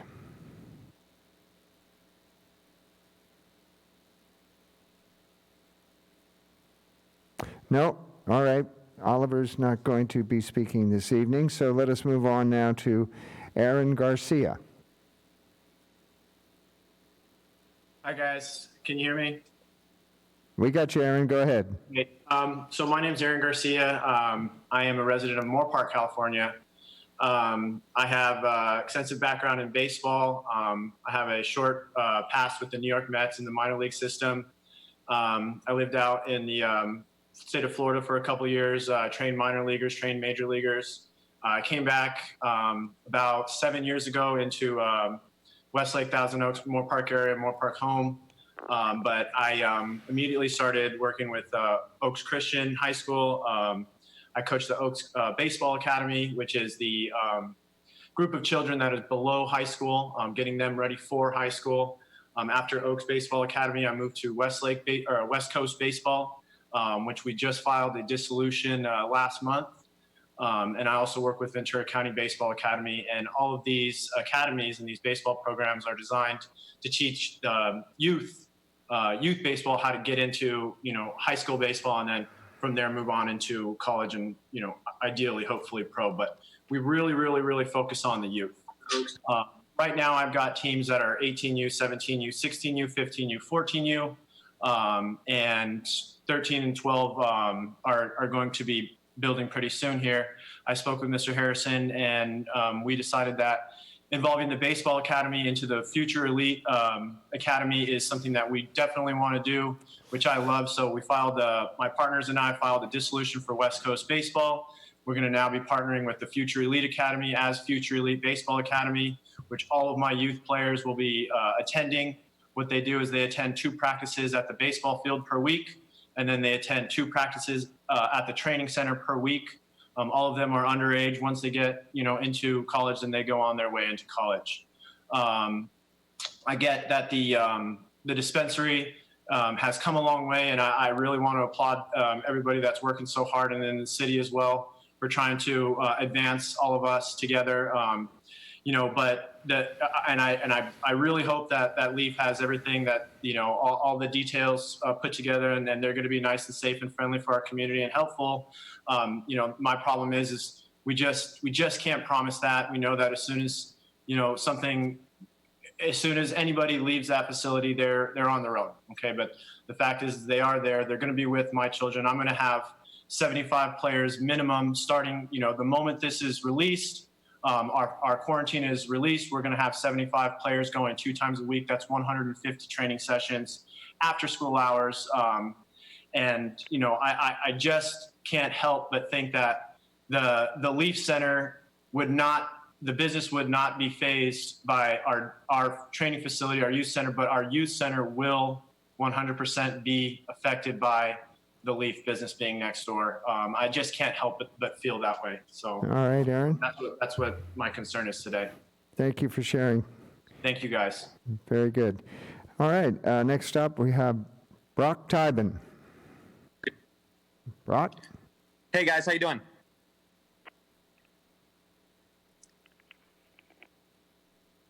Just a moment. All right, guys, you there? Yeah, almost. You're in. Go ahead, Brock. All right, guys, how you doing? My name's Brock Tybin. I'm a resident of Newberry Park, California. I'm also the general manager of the Future Elite Academy. And I want to start off by just saying a few things just to kind of clarify some of the stuff that's happened. First of all, we did sign our lease with SR Associates, the landlords of the property, on November 1st. It was not the end of November. On that exact same day, we did also let them know that if Elite Training did ever move out, we did want to acquire that space. This was prior to any knowledge of Leaf Dispensary in any way, shape, or form. They told us that Elite planned on staying there forever, and so we left it at that.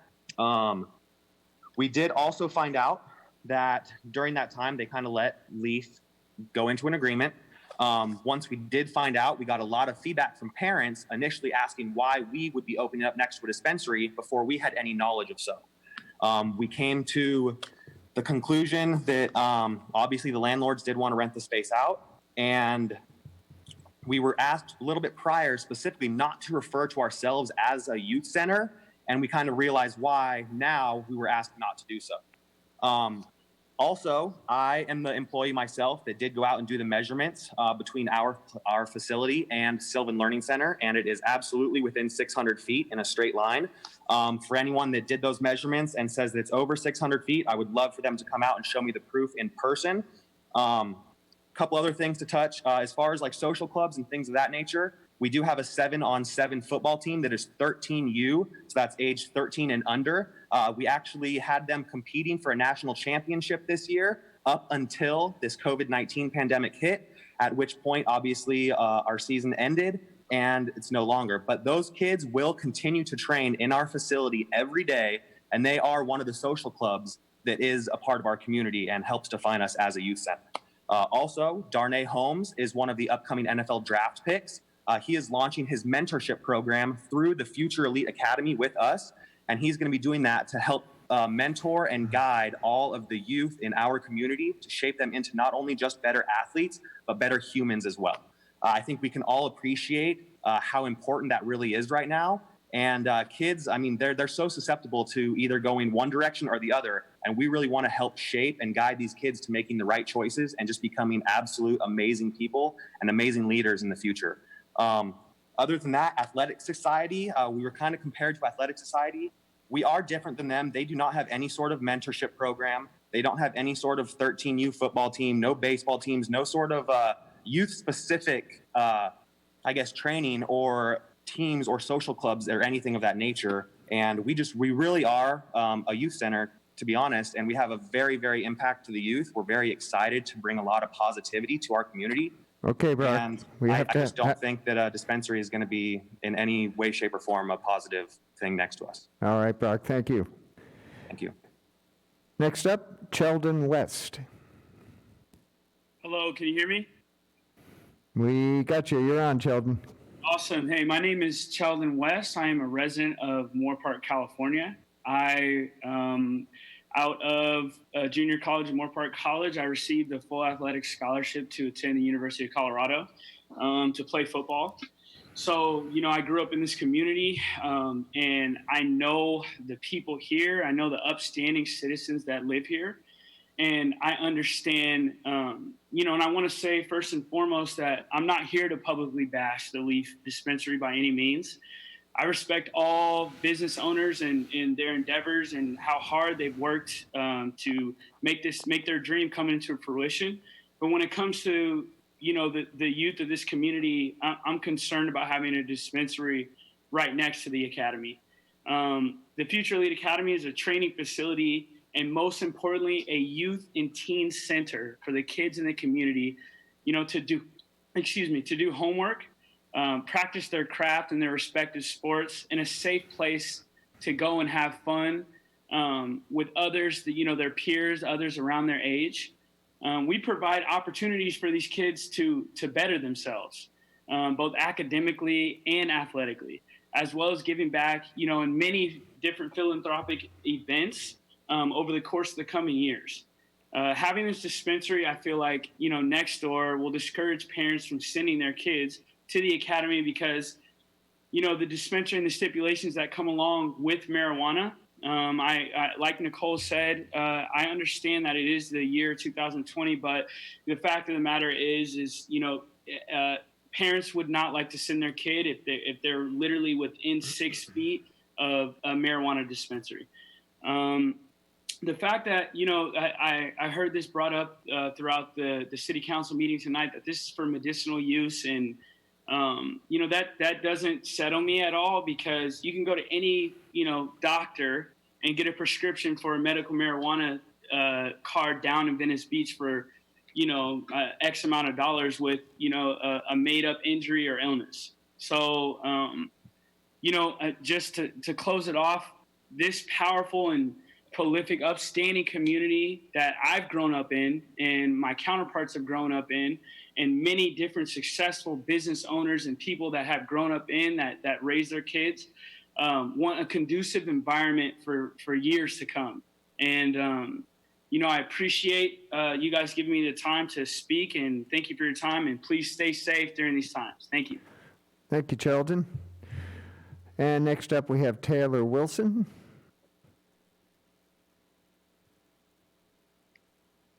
Nope, Taylor's not going to speak tonight. Very good. We're going to move on to Brett Harrison.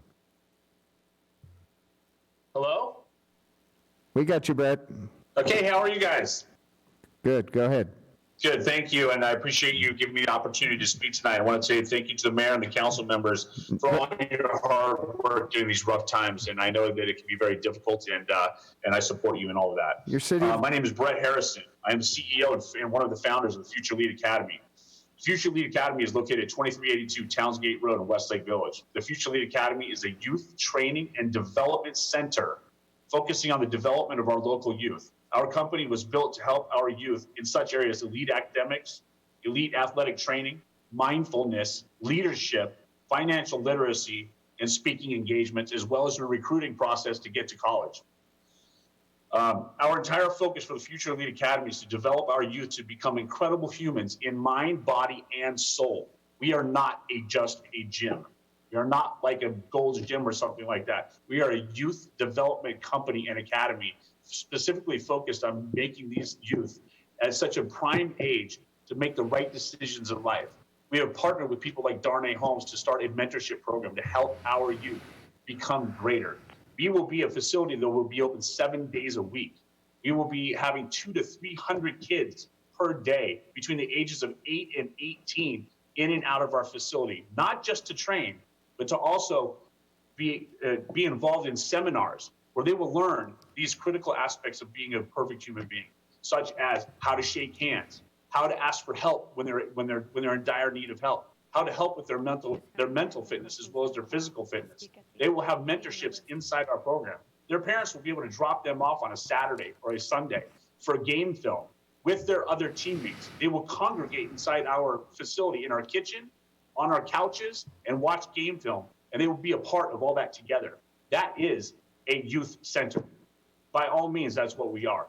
So so I want to say this. On November 1st, we signed a 5-year lease. We were told, when I asked if I could have the place next door on that day, in exact words, the tenant next door is not leaving ever. It then came to my attention that Leaf Dispensary has signed an exclusive right to lease next door at 2360. And let me just say, in that lease, it clearly states in there, option to be a recreational cannabis facility. Option to do that. That's exact words it said in there. I read this morning, Exhibit D on the supplemental packet that I had. I also want to just talk about, we have no ill will towards Leaf. It's the owners or anybody involved in the medical cannabis business. And my heart goes out to the people that do need medical cannabis. It's a wonderful thing to have. We cannot have it next door to a youth facility and a church. That's the reality. It's 10 feet away from my door. Door to door is 10 feet. So that means my kids are going to walk out of a leadership program. Wait, let me backtrack. I just want to say one more point before I get off here. Brett, you got to finish up. Okay, I'm going to have a mom drop off her kid at the front facility to come check out our facility and pay us for our revenue. And they look over to a weed facility within 10 feet. They're going to turn right around and leave because it's totally contradicting what we're building our entire model on. All right, and Brett. I'm happy to open my place up to the city. All right, thank you, Brett. I have a question for you. You're still on the line, right? I am, yes. All right, very good. I'm just going to ask you flat out, do you want this council to not grant the new location for Leaf so you can get the space, or because you feel that it'll have a negative impact on your business? I absolutely do not need the space next door, nor do I care about getting the space next door. I can operate in my facility. The problem is a direct impact on our ability to do business with the youth of this community and provide exactly what our core values are, my core business plan is, and that is to create a better human being and be able to have a place for these kids to congregate together and learn leadership skills. And that is truly what we are. If you just go to my website and read everything about it, the answer to your question is right there. That is who we are. And this completely contradicts everything that we're trying to portray as a business, a brand to our community and inside of our unit. And I'm extremely passionate about this because I have been in this community coaching for 16 years, and I have 4 kids, and I built this entire company based on giving back to our youth. And Brett, and I signed this lease without any idea that they were next door. And then it was just thrown on me by a parent who said to me on the stands of Westlake High School, "How can you open next to a weed dispensary?" I'm like, "What are you talking about?" Then I found out late December that that's what was going on. all right, So let me ask you, Brett, have you received any feedback from the public, specifically to the effect that you'd be locating next to the Leaf dispensary? Meaning, I'm sorry, could you repeat the question? Have you received any feedback from the public as to the fact that you would potentially be next to this, to I the did. I Leaf received, dispensary? yes, and it's all negative. Everybody that wants to, all the moms who I'm very close to, like I said, being at Westlake High School for the past 5 years and with my kids and in Westlake Hills and Colina, nearly every parent I've spoken to, not that anybody's opposed to a dispensary. We're opposed to a dispensary between a youth center and a church. That's the main point here. Anything else doesn't matter. And I went and read through Mr. Burns's packet, and I read everybody's letter that was pro the dispensary, and not one single one of those people know what they're going in next to. I guarantee you, if we held a vote, and we told everybody, here's a church and a youth center, and you're going right in between both of them within 8 feet of each one, they would all say thumbs down, and they would vote against it. That's the problem, is not everybody knows what's going on here. And so they're just looking at, oh yeah, we need a dispensary. Well, I don't argue with that. I argue with it being the location next to us, where we were there first, we signed our lease, we're ready to go, and now all of a sudden I got to contend with this. It's a direct violation of what we're trying to give to our community. That's all we're saying. Very good. Thank you, Mr. Mayor. Thank you. I have a question. Hold on just a moment. I think I heard Councilmember Jones has a question for you, Brett. Yes. Brad? And Mayor Pro Tem. Let's have Councilmember Jones first, and then followed by Mayor Pro Tem. Brett, it's a little difficult after hearing the Leaf explanation of their business plan and what they're going to do. And you're talking about youth that are going to spend. They have to spend money to get in this academy, right? Yes. Okay. Their parents are going to make a significant investment. Is that right? That's right. How do you see?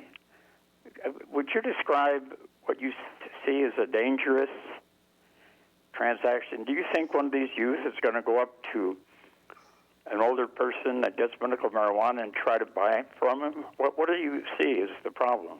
Well, I appreciate that question, Ed, and I appreciate the opportunity to answer it. The reality of it is this, and I'm a realist, and the reality of it is I could stub my toe right now, and I could go down to Venice and I could get a medical marijuana card.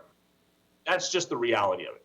So but what does that have to do with my question? What does that have to do with my question? No, I'm getting there. And so the reality, my question is anybody can get a medical marijuana card, so to speak. So that means the type of clientele going into the marijuana dispensary is not only what you're describing. It could be anyone. It could be a felon. It could be whatever you want. Somebody who anybody can get one of these cards. All I'm saying that so I would have these people walking out, and they could potentially try to sell that same weed to one of my kids. They could talk to my kids before they go in around the corner and tell them, hey, I'm going to go in there and get this for you and sell it to them. Is that a possibility? Let me ask you this. Let me ask you, May I interject, please? Yes, please. Okay. They said their typical person is over 50 years old. I think they said 80%. Now, this person, however you can get a prescription, you have to have a prescription, right, to get medical marijuana? You're saying it's easy to get a prescription, okay? But these people that he's describing, evidently, and I've read an article about this lately, that there are people that want medical marijuana that have cancer and serious diseases that are in terrible pain. And they do go to a doctor, and they get a prescription, and I presume that they want a certain type of, medical marijuana that would fit their particular pain. Well, going on that assumption, why would they then want to turn around and sell it to a 14-year-old? I don't think the person you're describing would want to do that. But the reality of it is... Who would want to do that? Can't you just phone up and get recreational marijuana? I'm just saying... Why do you go to all the trouble of getting a prescription? I totally agree, but you need a medical marijuana card to go buy weed. And anybody can get one of those. And so the reality of it is again, I don't have a problem with the concept. I just have a problem with it next to a youth facility and a church. Right in between. That's it. But pardon me. I don't mean to sound unappreciative of you. I appreciate your position. Thank you. But why do you refer to it as weed? It's a slang word for cannabis. Is what it is. It's the same thing. I mean, that's a pejorative term. Why do you want to use a pejorative term? Happy to use cannabis.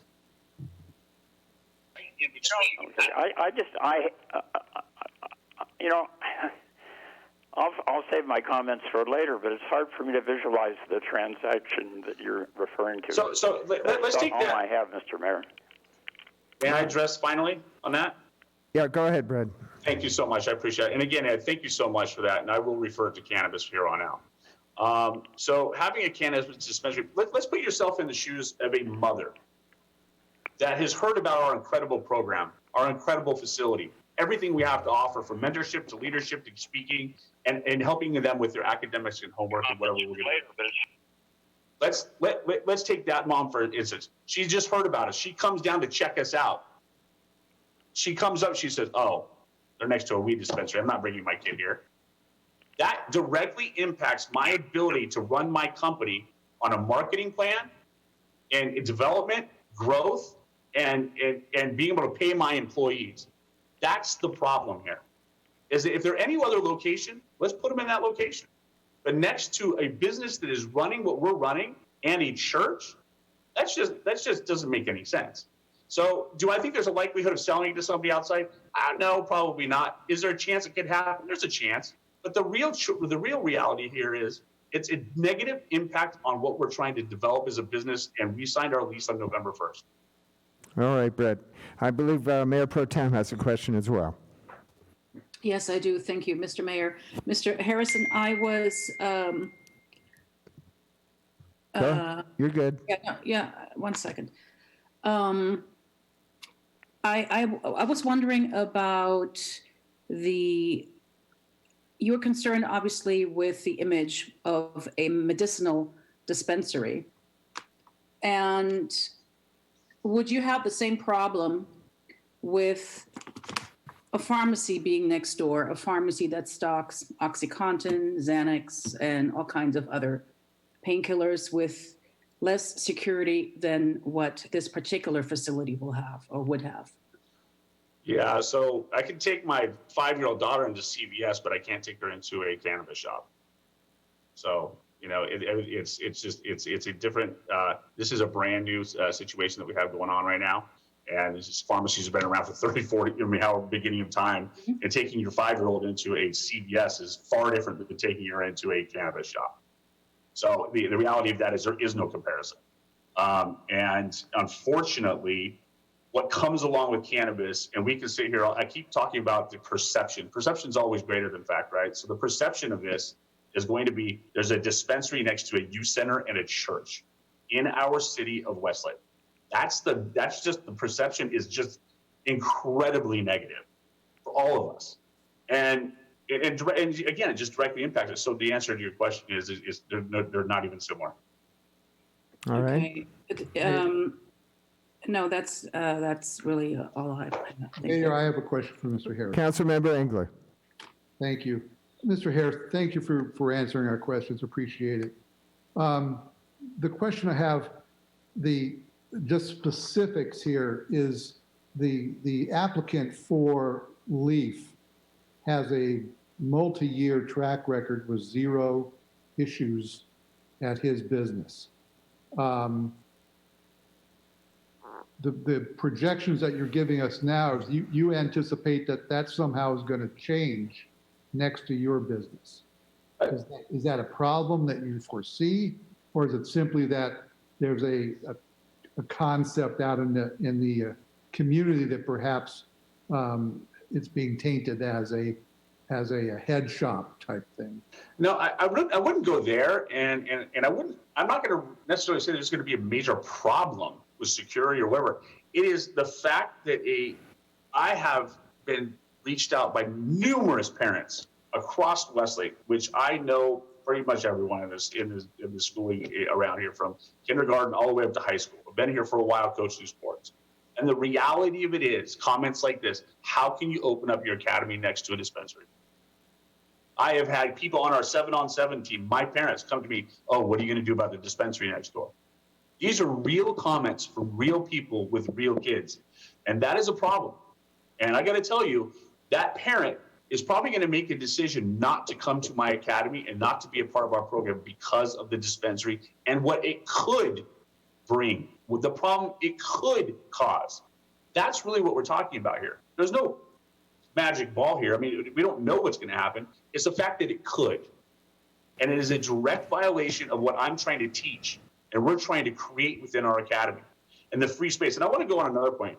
Mr. Burns had mentioned I had a door in the back of my facility. I actually have 2 doors in the back of my facility. There's a one on the corner that's a glass door, and there's a roll-up door. That roll-up door will be open all day long to ventilate air and for our kids to be out there running past the turf into the parking lot. You know what's right next door within 5-10 feet? The roll-up door for Leaf. So that's going to be open. I haven't heard anything about that being open, and there are deliveries in and out of there with my kids back in the back of the facility. So there's a lot of things going on here that are not understood in its entirety. So to be able to, pass this with all of these outlying questions and these problems and these concerns is just one of the things I'm concerned about. All right, Brett, thank you. Mr. Mayor, I still have another question. Certainly, go ahead, Mayor Pro Tem. We have a letter in the supplemental packet from the church that says that they are not, they're staying neutral on this issue. Same with the school. And this is such an unfortunate landlord-tenant dispute that we are finding ourselves in. I mean, it's we have much worse things to deal with at the moment. But naturally, you have an investment in this, as does Mr. Burns.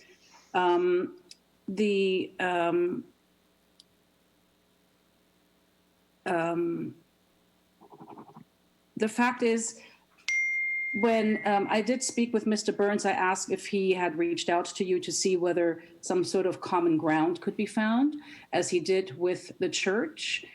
Given that this particular medical dispensary has a very strong record with no problems at all. They're very, very professional. What was your response when Mr. Burns reached out? My exact response to them was, and my first line was, I wish you no ill will and the most success you can possibly imagine. And I truly do. And I'm not trying to stand in the way of that. It's just the way our building is set up and the proximity of their front door and my front door and their back door and my back door, it lends itself to a potentially very bad situation. I don't know what the situation could be, but it could be bad. My back door is within 5 feet, and those are huge doors that roll up. Their door is huge, and it rolls up.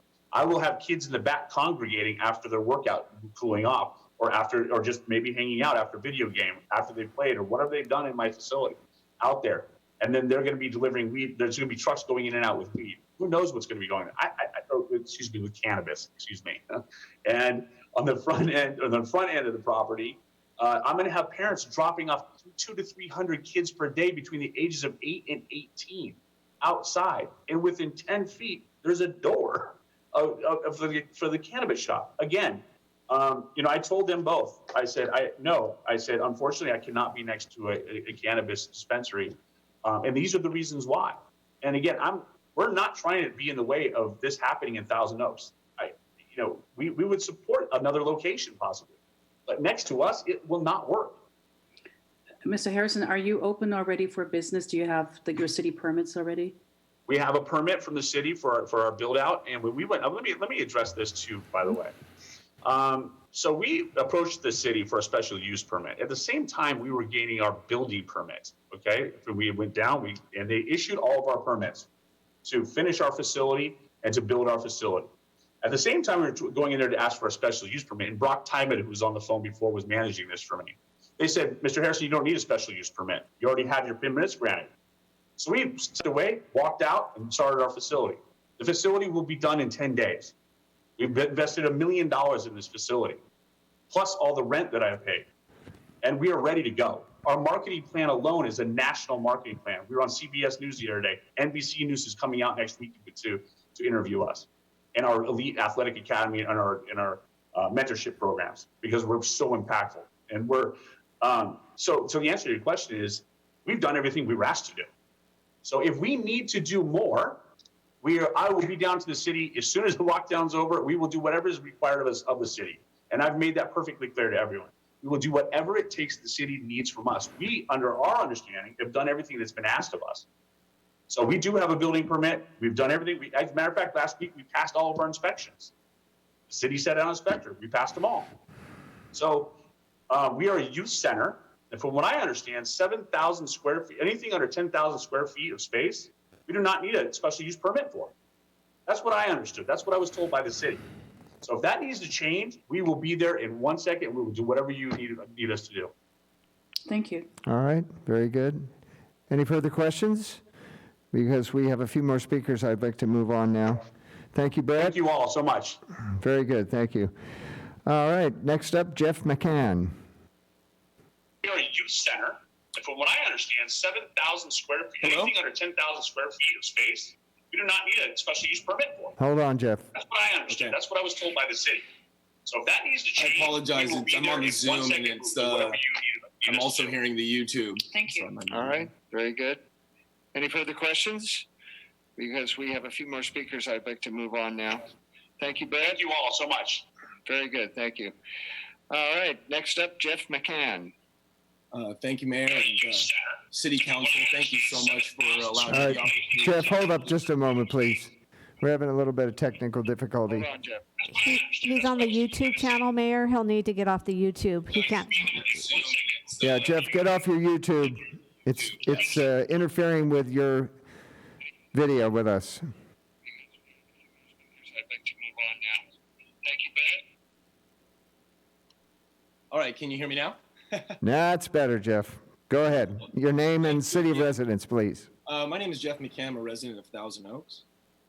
And I appreciate you guys giving me the opportunity to speak tonight and hearing all of our concerns.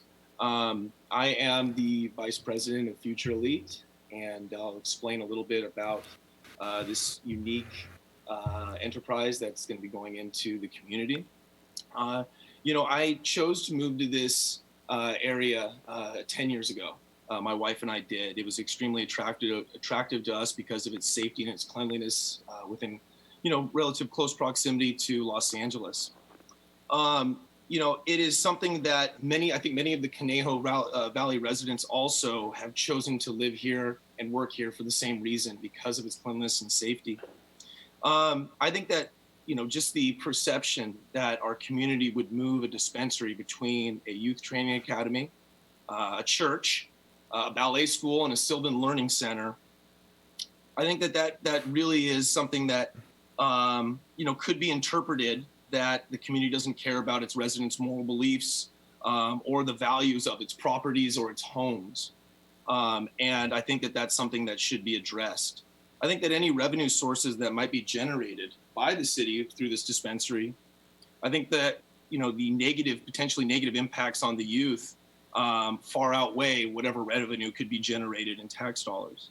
No matter what Leaf Dispensary and their supporters claim, children who are training, learning, or worshiping at their church will ultimately be impacted by having marijuana so blatantly in their proximity and possibly within easy access.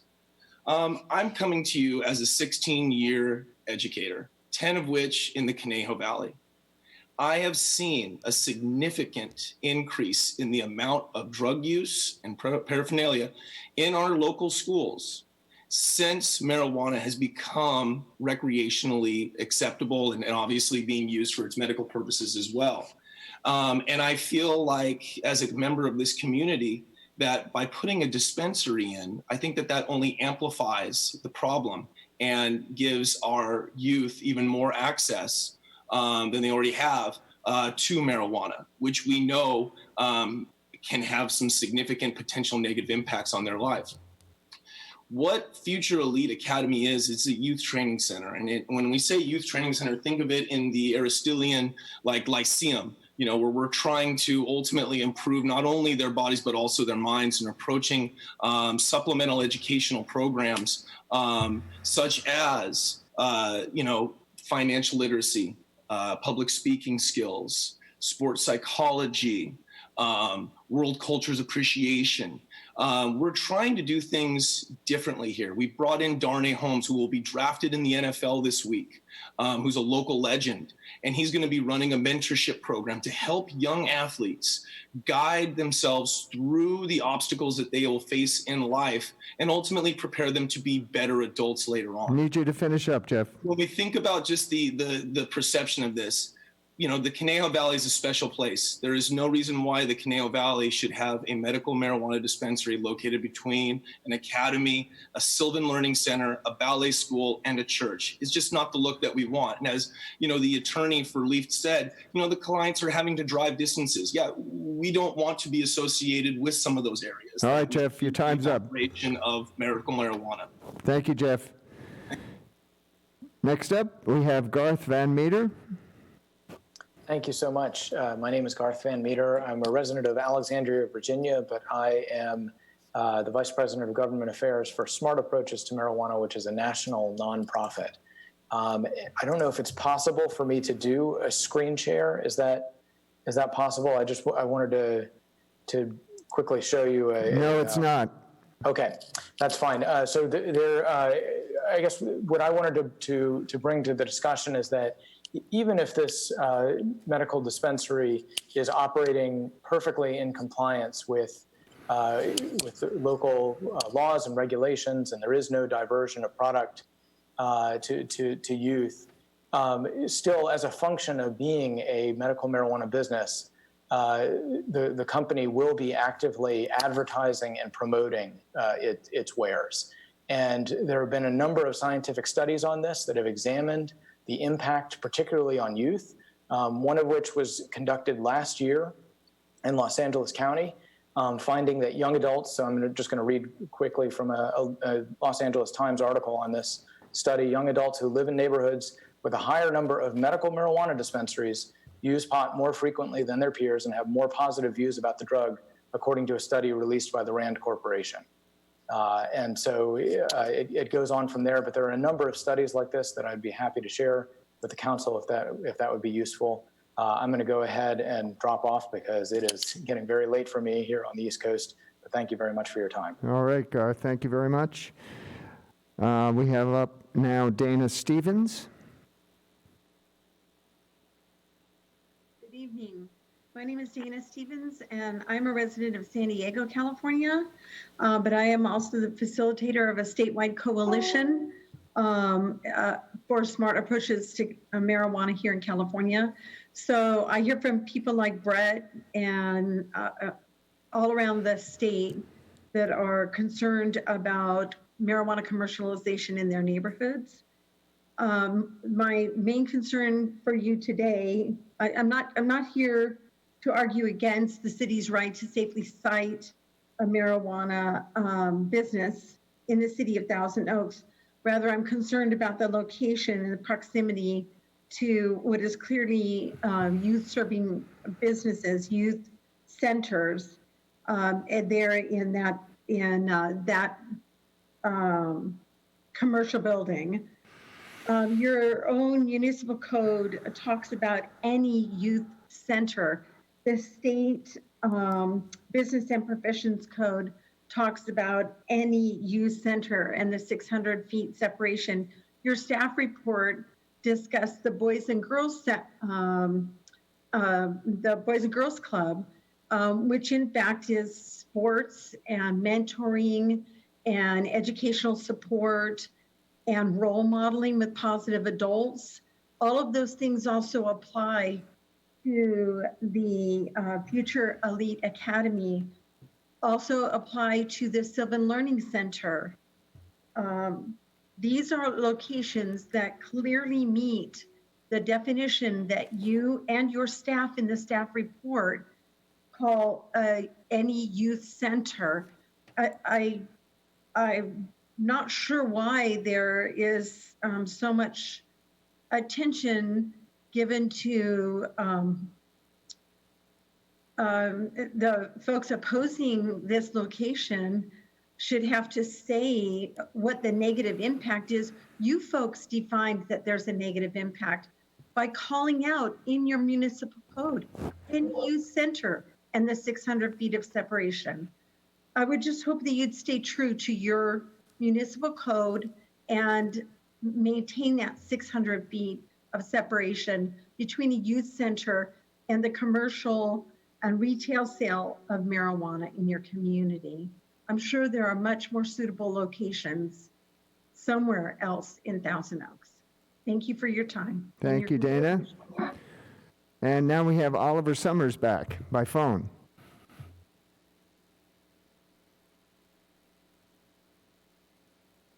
Waiting for a connection.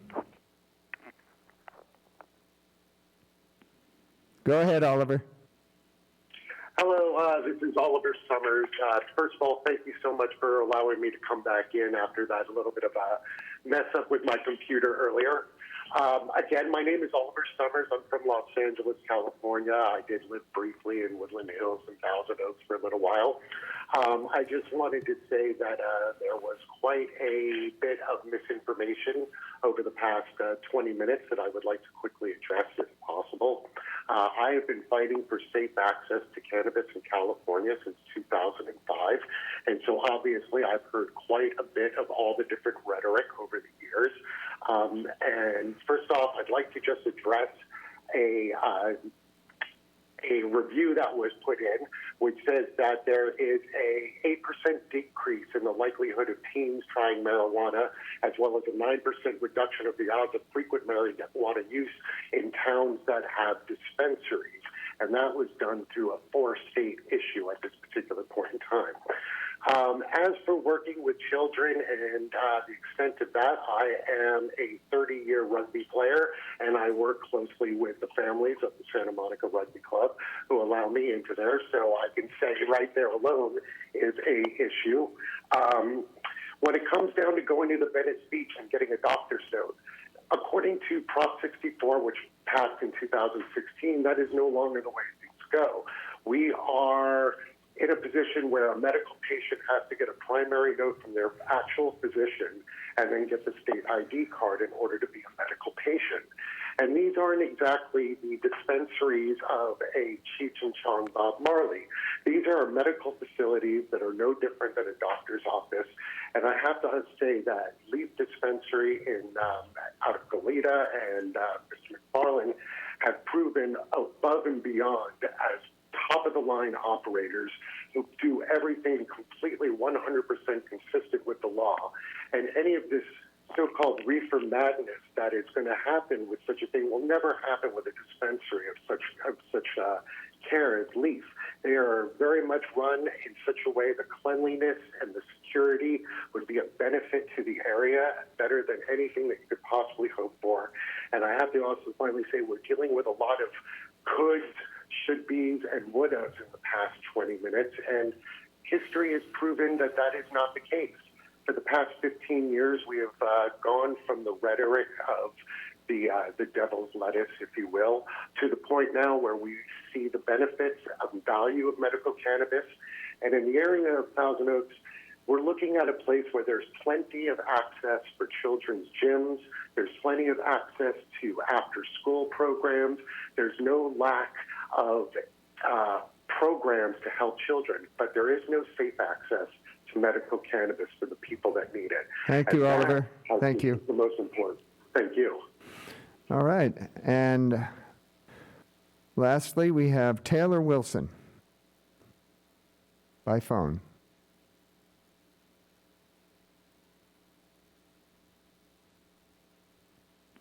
And you're up, Taylor. Hi, good evening, members of the council.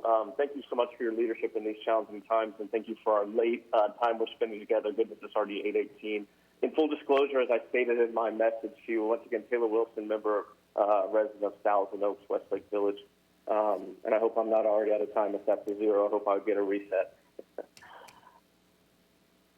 Well, I'll just keep moving. In full disclosure, this is not challenging the California state law of marijuana use and or the legality of the sale of the product. Not even a challenge of, by any means, of the city with an approval permit for the Lease Dispensary. This is 100% a challenge of choice of land use from an extremely concerned father and resident of the Thousand Oaks community. I'm not calling on behalf of the future elite. Just wanted to make that very clear. Being a father of 5 children, it's hard enough to mitigate the temptations of my teens and my preteen children that are faced with daily. As I mentioned in my email to the council, I've really been quite surprised moving out to California how Thousand Oaks has almost felt like a bubble. I would consider it a quite stark contrast from what I would consider a few exits north without naming any community, and certainly a few exits south where I've mentioned where cannabis pain clinics and gentlemen clubs are advertised in plain sight. I truly feel kind of like marijuana has been stated to as a gateway drug. This is almost a gateway for our community for heading that down. As a businessman, like I stated before, I truly understand the financial opportunity for the city, but this decision is clearly not directed with the culture that I feel that this city is about. I'm calling you on behalf of my son, Braden, who was applied to attend this academy in the fall. He is a 13-year-old that I was drawn into Brett's business plan because at the end of the day, I'm looking to find every way I can for my son to be successful.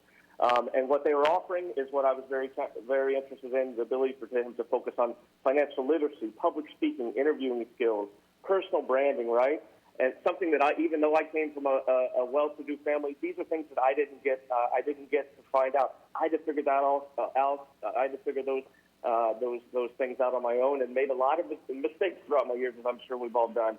I'm also even willing to invest $40,000 for 10 months of my son to be in this academy because at the end of it, like I said, I'm laser focused on finding opportunities for him to become the best Thousand Oaks citizen he can be. I unfortunately have had issues in the past with my brothers and sisters falling into some drug use. So at the end of the day, I would like for them to be as far away from that as I can. At the end of this, like I said, I'm sure you're under massive pressure to pass this, but please do the right thing and place this location somewhere other than between this youth facility, a church, and a youth tutoring center. We can certainly, some of us can disagree about medical marijuana from a city planning perspective, but we honestly cannot argue that specific location is surrounded with the furthest from appropriate neighbors. I look forward to hearing your right decision for the Thousand Oaks youth and future taxpayers who want to stay in our city. And then final, if Lease can modify operations during church services and shut down their times when minors are present, they clearly see there's a shared concern, and future Lease should receive that same. All right. Thank you, Taylor. Thank you for your time. Thank you very much. All right. That concludes our speakers, and I'm going to go to staff for any responses they may have and further questions from council members, if we have any. Thank you, Mr. Mayor. I think it is important to go back a little bit with the definitions because we heard a lot tonight about youth center and even school and what they're referring to as the sensitive uses that we have. So again, to remind everybody, for cannabis operations, they have to be in the M1 zone. And in the M1 zone, we have it in our ordinance that they have to be a certain distance of 600 feet away from sensitive uses. And under the state, sensitive uses include a K through 12 school, a state licensed care facility, and a youth center. And under our code, when we first drafted this ordinance, we used Health and Safety Code Section 11353.1, which defines youth center. It's on page 3 of the staff report. We also, when we adopted the ordinance, added as a sensitive use residence. So we have 4, state has 3. So we look at these 4 sensitive uses, and when we first look at these locations, and we did this at the very beginning when we first started with Legendary and Leaf and a number of other applicants a couple of years ago, we had to look at this definition. We talked to our consultants, of course, and we worked with the CDD director and CDD staff to talk about this particular definition that's in your report. And what I heard today is just an example of how you can read this so broadly that it would make sensitive use it would be very difficult to actually find a location in any zone, let alone the M1 zone, if you could go that broadly with it. It's important to note that staff has always been consistent with applying this definition. And we have said repeatedly, it is a teen center, it is a boys and girls club. When we say that because we looked at the purpose of this definition in the other codes, and we say, okay, it's for, youth gathering in certain locations, like an arcade, like a teen center. And that's how we have done that. So it is very important that you understand that from the beginning, in the past applications, we have consistently used this definition, and our policy has been to define it carefully. And yes, we have looked at these uses. Now, you heard a number of comments about this training facility next door, being proposed next door at the youth location. First of all, we can't even analyze that would even qualify for a definition because we don't have a permit, we don't have anything concrete to go with exactly what they're doing, how big are they going to be. I will only tell you that in looking at their webpage when they sent it to us in the various emails that you received and we received, their advertisement does say both children and kids and high school and adults. So when we go through those, we try to look at the definition. We said, okay, how are we going to interpret this? I want to bring you back to the time that we had the first 3 final candidates for cannabis. It was Legendary, it was Leaf, and it was a third candidate whose name I can't remember. It was the third candidate that was next to Art Trek. And in Art Trek, they talked about all the youth that were going there. It was like an art facility, right? It had both adults and children, but there was a big push about them being, a lot of youth were going to this facility. Importantly, we did not consider that a youth center. Now, with that said, it doesn't mean that council doesn't take the fact that youth are going to be there or anyone's going to be next door, whatever that use is going to be, into consideration when you do this balancing that you need to do under our ordinance. Sure, you can take in the fact that there are going to be children there, there are going to be adults there. You can take that information into consideration. But as far as the definition of trying to find the locations for any of these proposed facilities to go into, we are trying to be very careful with how we define this and not to define it too broadly. And I will say frankly that today when I heard some of the definitions of what they thought was the youth center, it was definitely so broad that you could start doing things like pottery classes that have a bunch of children that go to it, or a facility that's designed for kids to go for birthday parties and things of that nature. And then we get stuck with trying to look at any possible use. What is it? How many youth do they have there? What's the percentage? And we get into this very difficult kind of administrative review, which would be, it wouldn't make it work for trying to find any location for the M1 zone. All right, the next thing we heard was about Sylvan Academy, this tutoring place. We did look at that location. It is a tutoring facility. It is not a K through 12 school.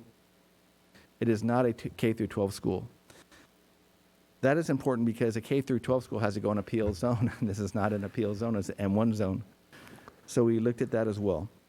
And again, I mentioned Art Trek from before. It wasn't considered in our analysis as a youth center, but one in which we did consider the impacts that they were voicing when it was before you before.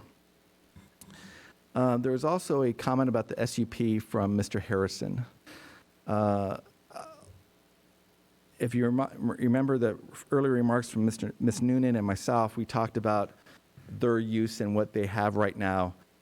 We actually have to say, and we could have Ms. Bizzotti or Mr. Town talk about this, but we don't have an indication that if this was a gym or an athletic facility, kind of training facility, it probably would have triggered us to say, oh, you might need some type of SUP. We need to look at this carefully. I can't say right now on the dais that we know that. We certainly could work with them to find out what that is, but again, that's a separate issue.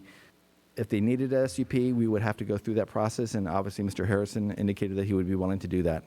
But to sit here today and try to guess on what happened there, it would be very difficult for us to do that. Mr. Mayor? Just a moment. Do you have a few further comments, Mr. Heer? I think the last comment I would make is, again, you see the conflicts that we're going to have with any cannabis use, whether it's the concerns of youth being challenged and being concerns for, impacts to them, to the negative impacts that it could have on a business or surrounding businesses. And again, I want to bring you back to the code, which does say that you have the right as council tonight to balance those things, balance the elements of what they need to get into a location like the M1 zone, and then also balance the negative impacts that such a use could have on the surrounding businesses. And you heard that tonight. All right, Mr. Heer, Mr. Powers would like to make a comment. Oh, Mr. Powers, no? Oh, Mr. Town, I'm sorry. Step right up.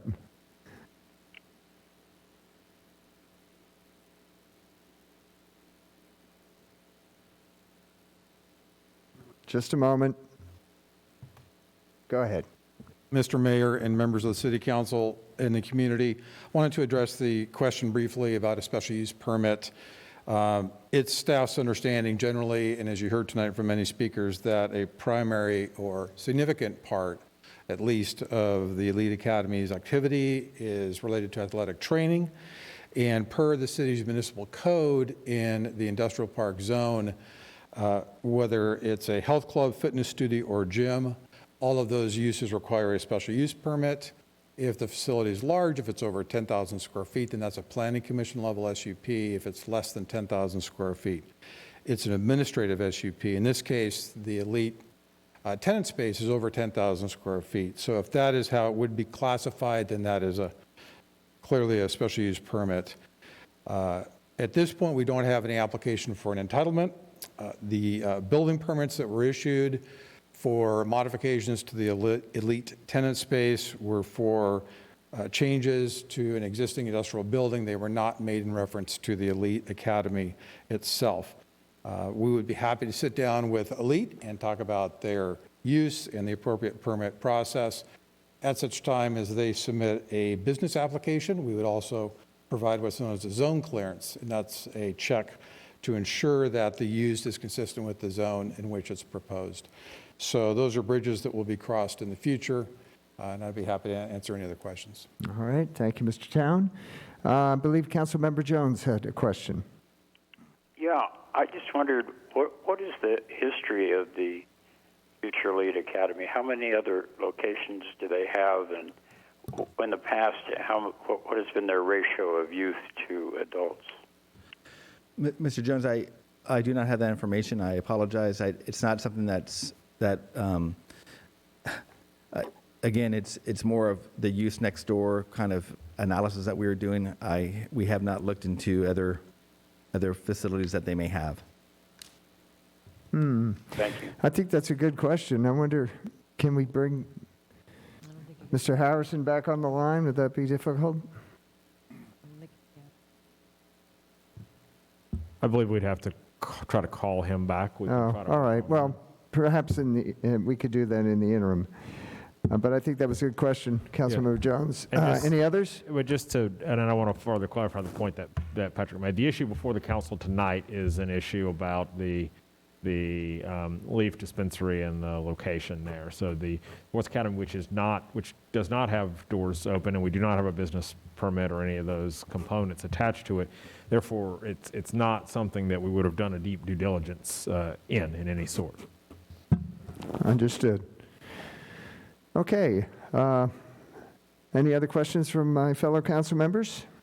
Yes, Mr. Mayor, I was hoping that perhaps Mr. Harrison would still be in the waiting room, but I guess he's gone. If you can hear us, it would be great to get him back. Well, I believe we're trying that, but in the interim, did you have any other question that you wanted to? I'm getting a signal that we may be getting him back on here. Thank you. Thank you. Yes. Okay. Okay, Mr. Harrison is back on, so Mayor Pro Tem, go ahead.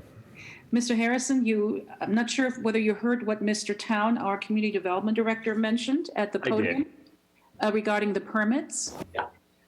My question is, you said that you are planning to open in about 10 days?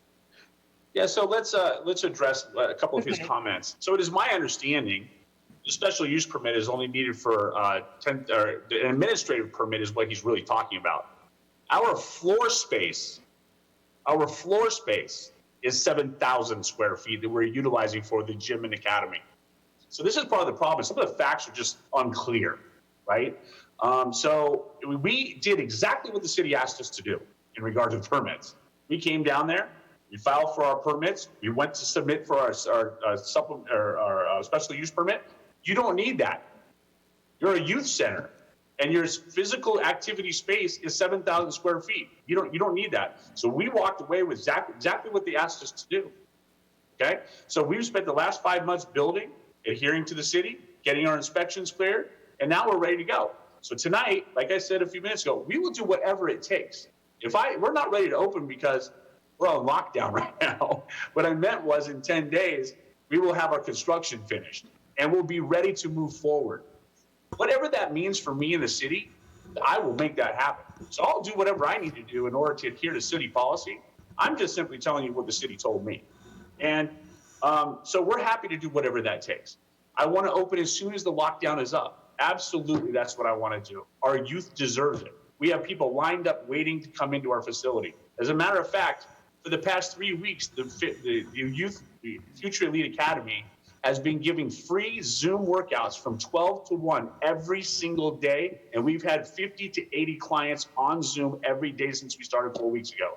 That can kind of tell you who's going to be in our facility and how many people want to come in. And they were mainly youth on those workouts. So, we're just following what we've been told. Okay, I think Mr. Councilmember Jones had a question for you as well. My pleasure. Yeah, I just wonder, Mr. Harrison, what has been your experience at your other locations and your other academies? This is our very first academy. That is why this is so critical for us to get this right. And we have plans of expanding to Pasadena, to Santa Clarita, San Diego, and out in Corona over the next 2 to 3 years. So everything that happens within this facility in Westlake Village is critical to where we're moving with this company and this brand and how we're going to be able to benefit the youth. But you don't have any experience with other locations. You don't know what ratio you're going to end up with of different age groups. It's all in your plan, but you don't have any experience, do you?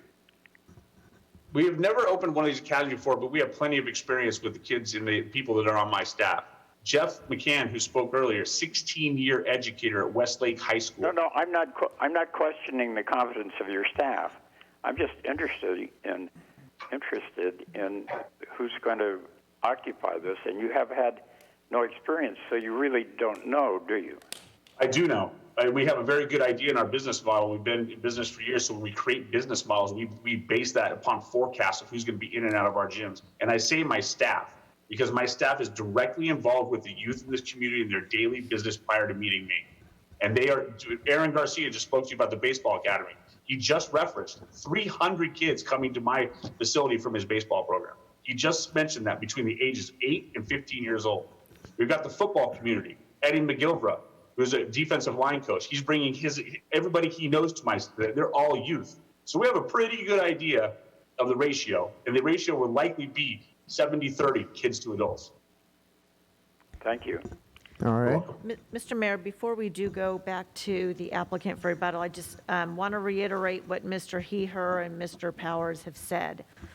With respect to the Elite Academy, it's very important to remember that staff does not have an opportunity to evaluate what that facility is going to do, how it's going to operate, because we don't have the information on it.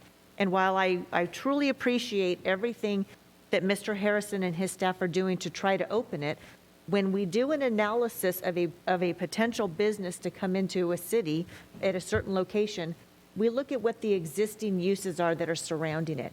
We don't look at the potential uses in the future. And again, I completely appreciate that Mr. Harrison has signed a lease for his fitness academy, and I can appreciate the amount of time and effort and money and dedication. It's very clear he's very dedicated to the academy, but at this point in time, it is not an existing use. And that is why Mr. Heher has opined that this facility is not being considered when you take into consideration our municipal code. As far as staff is concerned, both legally and based on the direction from the Community Development Department, the location that LEAF has chosen meets all aspects of the municipal code requirements. That being said, council can consider various aspects of it, but I don't want to go down this kind of like rabbit hole of analyzing what this project of the academy is going to be when it doesn't exist legally right now. Does that make sense? Yes. Sounds to me from what Mr. Towns said, at the very least, it would need a special use permit. Is that correct? That's correct. It would either need an administrative SUP or a planning commission SUP, but more significantly, it needs a business license and a zone clearance. There's no business that can operate in the city of Thousand Oaks without at least getting a business license. All right. Thank you. All right. So we have talked to staff. Council members have had their questions. And now I'm going to go back to the applicant for a 5-minute rebuttal. And that'll be Mr. Burns or Mr. McFarlane. This is Paul Burns again. And rebuttal, be brief. The first thing is that of the several speakers that I was listening to that were against our location, they kept stating that they don't want youth exposed to our dispensary, that they were concerned about the exposure to the marijuana. I'd like to know what exposure they're talking about. Under the ordinance, there will be absolutely no signs on the building except for the name of the business, Leaf, on the front door. There'll be no posters with weed or pod, as they're calling it. There'll be no cannabis signage whatsoever. And so when you look at the building, you drive up, it's going to look like any other building. There's 5 in a row and they all look the same. And so I don't know where these people are coming from when they keep saying the exposure. I just wanted to get that up. Somebody mentioned the ballet studio. I think Mr. Heher already covered this, but they don't constitute an exception because they cater to all ages also. Mr. McCann makes reference to extensive marijuana exposure. Where is it? We're running a medical cannabis dispensary. They leave, the clients leave with a sealed bag. They get in their vehicles, they leave. We have security. Every minute we're open, we have security there. The security system cameras we have that will be installed are state-of-the-art, 24 hours a day, every day. They cover every aspect of the parking lot, front, side, rear, and they cover everything in the building, and they're constantly monitored. There'll be no exposure. So I don't know where they get off making these claims. Mr. Harrison made a comment about kids being behind the building after workout and being near our roll-up door. And well, our roll-up door is never open under security protocol unless we are receiving a delivery. The deliveries are scheduled ahead of time. When the delivery comes in, it's in a plain, unmarked vehicle. we know ahead of time they're coming. The security guards are outside waiting, and then they pull up, the door rolls up, the vehicle drives inside, the door rolls down.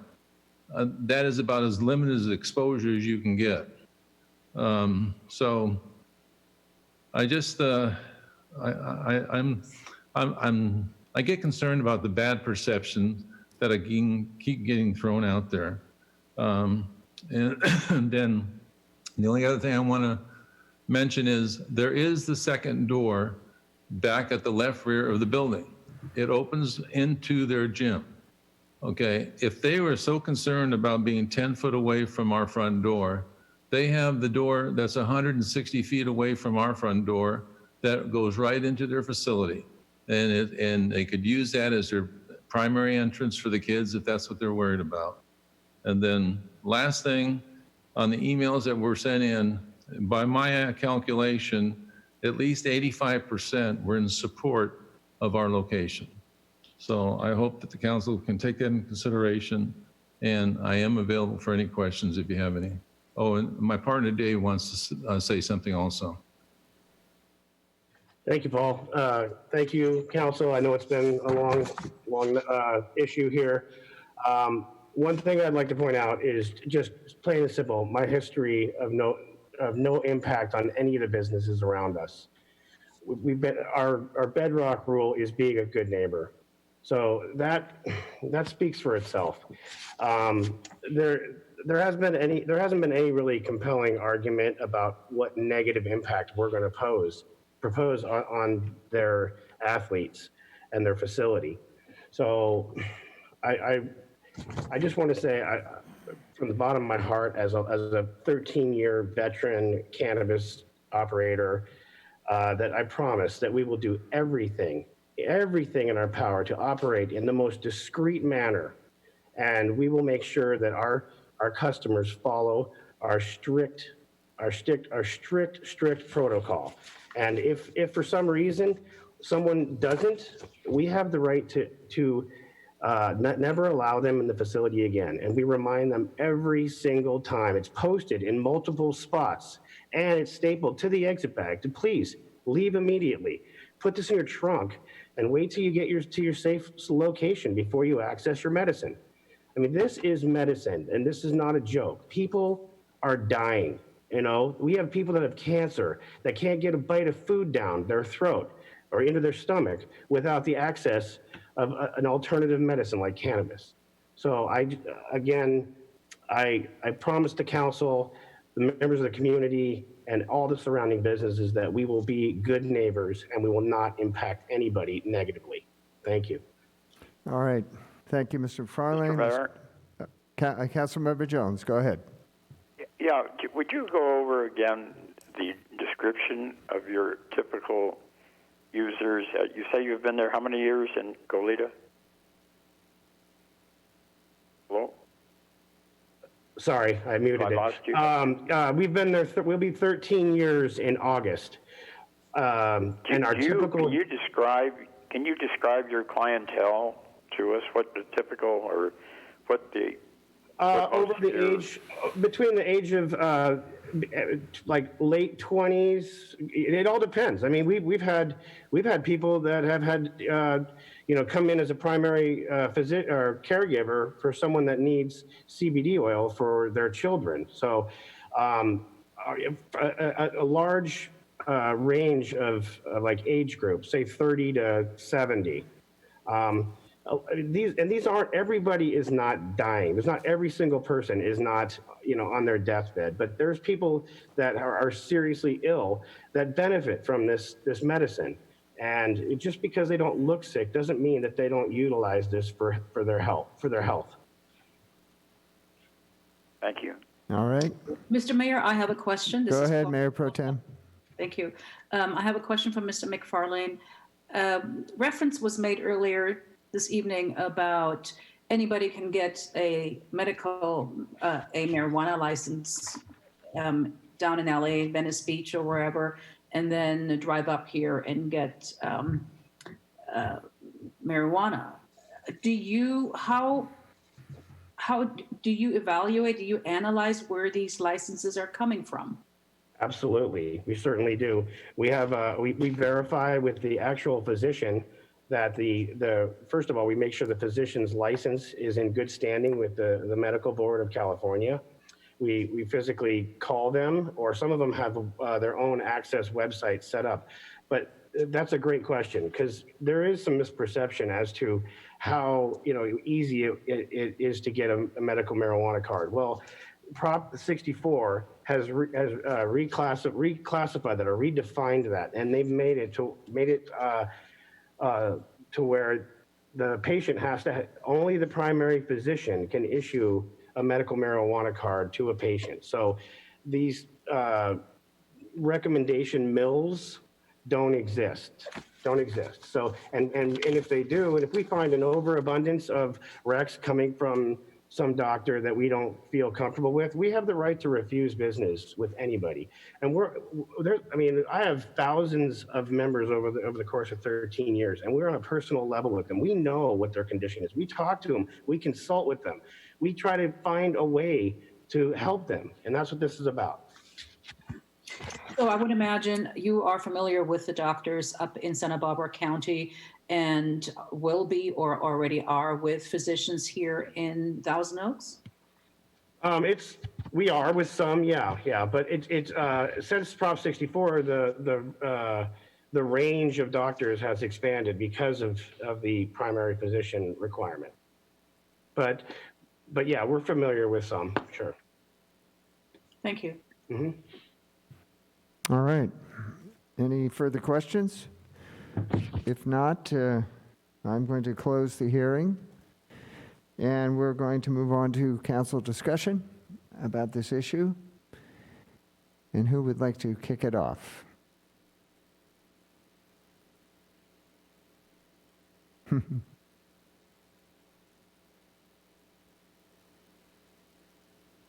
A discussion would be appropriate at this point.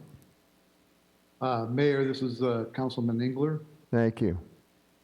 I think something that Mayor Pro Tem Bill de la Pena said earlier struck a chord, and I thought about it as well, that we find ourselves in the unenviable position of trying to referee a dispute among two legitimate businesses. Unfortunately, when this type of thing comes forward, there's going to be somebody who's going to be happy and someone who's not going to be happy. We can't referee the whole aspect of it. I don't know why the tenants couldn't figure out a way to make it work. I understand that there's a problem with perception of a medical cannabis location next to a youth area. I did spend the last day and a half or so poring over the videotapes again of prior council meetings, and I'm always struck by July of 2 years ago, how strongly and how prominently the location issue played with council members who approved that original dispensing of licenses for this item. I think even in that, I was struck, even Mr. Burns spoke that he thought that his proposal would have been higher, but that the Willow Lane property wasn't accounted for. So even in his presentation, he was talking about how the location was so important. I'm having a problem with the location, I think, of Townsgate, in that you have, and I mentioned this in one of the meetings earlier, you have a church that the minister has asked that Leaf not operate during his normal operating hours on Sunday, and they worked out a good deal to where they would let them know 60 days in advance that there was a youth event coming up.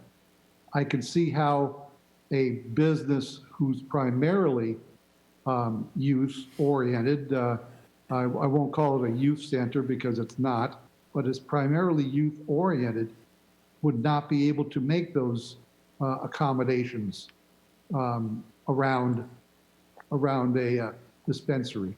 So I'm having a little bit of a problem with the location. And I think that's my comments right now.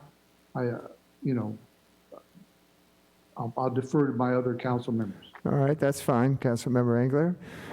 Anyone else care to join in?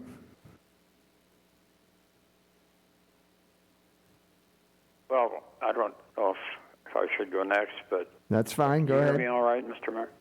Councilmember Jones. Yeah, I wasn't on the council when you originally made the decision to have a medical marijuana facility. But I was on the council when we made the decision to let Leaf go forward. One aspect of this, and I don't know if I'm ready to make a decision either, but I'm kind of thinking as I'm talking.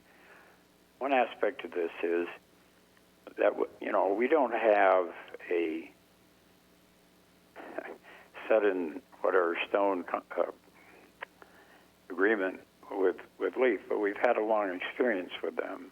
And there's something in me that says they've been diligently trying for 2 years to do something. And that is being opposed, and I have no, derogatory feelings at all toward the youth, what is it called, the Future Elite Academy. But to me, there is something to be said for the fact that the primary objection we've heard tonight is that there would be a bad perception if they were to go there. But they can't even tell us. I mean, they're so new. I thought they had experience. I thought they had other locations perhaps, but they don't. So they can't tell us exactly what they're going to have there. They have their plans. I've seen plans. I bought some stock because somebody had a plan. I do very well, but I haven't done very well lately. I mean, you can have plans that show your, optimistic look at what you're going to do, but they don't necessarily come through. So that's my first point, that we've had a long-term experience in talking about Leaf and giving them permission to go forward at one point in time, and contrasted with youth that has not been in existence before. Another thing is, I have such trouble. Maybe it's because I recently read an article about people who really need medical marijuana, that people that suffer from cancer and so forth, that there are, counter to what some of the speakers have said, that people, for some reason, are going to go to the trouble of getting a prescription, which I presume costs some money, and then, not be really worthy people. It seems to me there are a lot of worthy people that need this cannabis, that are good citizens in our community. They're not crooks. They're not dope fiends or something. So I think there is, and I cannot visualize. He talked about perception. Well, I'd like to talk about a concrete transaction. I cannot visualize someone who's going to go to the time and trouble of getting a prescription and going in and using it to get medical cannabis, and then try to sell it to a 13-year-old when he gets outside the building. I cannot visualize the transaction. That would be a problem to anybody. It sounds like there are a lot of people that really need it. They're going to get it in a sealed box, and they're going to go out to their car. I don't see where the intercourse between these medical marijuana users and whatever youth are going to be in that academy. I don't know how that would take place or what it would look like. I understand there is a perception, but I think we have to also, besides perception, we have to deal with reality, and I just don't see the reality of it. All right. Thank you, Councilmember Jones. Mayor Pro Tem?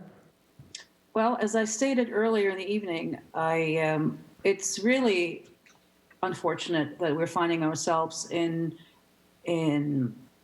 mediating or trying to mediate a landlord-tenant dispute. That is really what this is. We have two uses that are legal uses in the city of Thousand Oaks in that particular zone, although it appears that the youth athletic facility or athletic facility may need an SUP.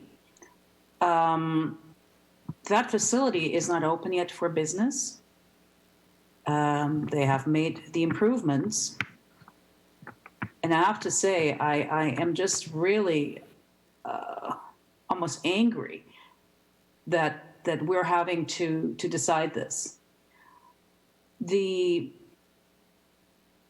is not just any sort of weed dispensary. This is actually a medical or medicinal dispensary, as we have heard tonight. It's still marijuana, even medical marijuana, still has a long way to go to convince the public that its purpose is a good one. There is still the perception out there that it is bad, it will lead to problems, and from what I have seen over the last 2 years, this particular applicant has proven to be nothing but professional and would be one of the best medicinal dispensaries around, medicinal marijuana dispensaries around. If there is an option, an opportunity to move the entrance of the elite facility, the future elite academy, to the other side where it's farther away from the building, perhaps that is something that could be worked out. I'm just wondering. I know every day you're burning cash every day, that this is taking longer, but I was just wondering whether these two very, very valuable entities cannot really come together with a plan that would be palatable for both of them. I completely understand that a parent would have concerns about marijuana, but I think there needs to be education as to what this dispensary does, the fact that you won't even be able to tell that it is a medical marijuana dispensary. Right now, I see a lot of panic. Oh my goodness, there is weed going in next door. This is going to ruin our business. It doesn't have to be that way. It doesn't have to be that way if cooler heads prevail, if you two, both sides, could sit down and just go over some of the options that are undoubtedly presenting themselves and are there. You just have to look a little deeper, perhaps, such as moving the entrance to the other side. I'm not quite certain, but Leaf is really not the bad guy here, and neither is Future Elite Academy. I see a scenario where both sides can actually thrive next to each other, because it is much harder for Leaf to find room in Thousand Oaks to operate than it would be for an athletic facility catering to youth and adults. It is much easier to find room for the latter and not for the former. I'm wondering whether we can set some sort of timetable for both parties to sit down and talk about options before coming back to the council. I know this would be another delay and it's not desirable in this time of COVID-19, but I'm just not, I don't want to give up just yet. I think that there is room for improvement and there are options where both sides can actually live next to each other. I could probably answer that Yeah, I was question. going to go to Okay. our city attorney on that very question. So there's a couple of things to consider. First of all is Leaf, as the applicant, has a right to a decision. Again, they've been working and processing this application for about 2 years now. I'm looking at our community development director for about 2 years now. They do have a right to a decision by the city council. So any continuance, I would recommend it would not occur unless Leaf actually agreed to do that. The second thing is, based on my recollection from listening to Mr. Burns, Mr. Burns did reach out to the Elite Academy and did try to work out a solution so that the two businesses could operate together. And I believe Mr. Harrison responded that that was not possible. So I'm not quite sure what else Mr. Burns could do to work out some type of decision or some type of agreement. I'm not sure if Mr. Burns is on the phone, but I'm not sure that there is anything else that he can talk about, because he did talk about the fact that he actually did reach out to the Elite Academy to try to work out a solution so that both businesses could operate next to each other cohesively. Yeah, I must say that's the way I understand it as well, that despite their best efforts, neither party has been able to come to any kind of a agreement, and they're in front of us tonight to make the decision. And I have to agree with my fellow council members, it's an unenviable place to be in because both businesses are legitimate, and we've wanted a medicinal marijuana facility here in Thousand Oaks, primarily for humanitarian reasons. I was here 2 years ago when this all started, and I will say that the preeminent consideration at that time was, in fact, location. That's what we all prioritized. And the first facility that we agreed to was based primarily on the location that they showed us, which was out in Rancho Conejo Industrial Park around nothing. And that was very appealing to all of us, the fact that it was not around anything controversial and that they could operate out there kind of in a vacuum, so to speak. So now we have a situation where we're looking at a location that is certainly not in a vacuum. It's not isolated. There's a church there. There's a potential youth academy and some other uses.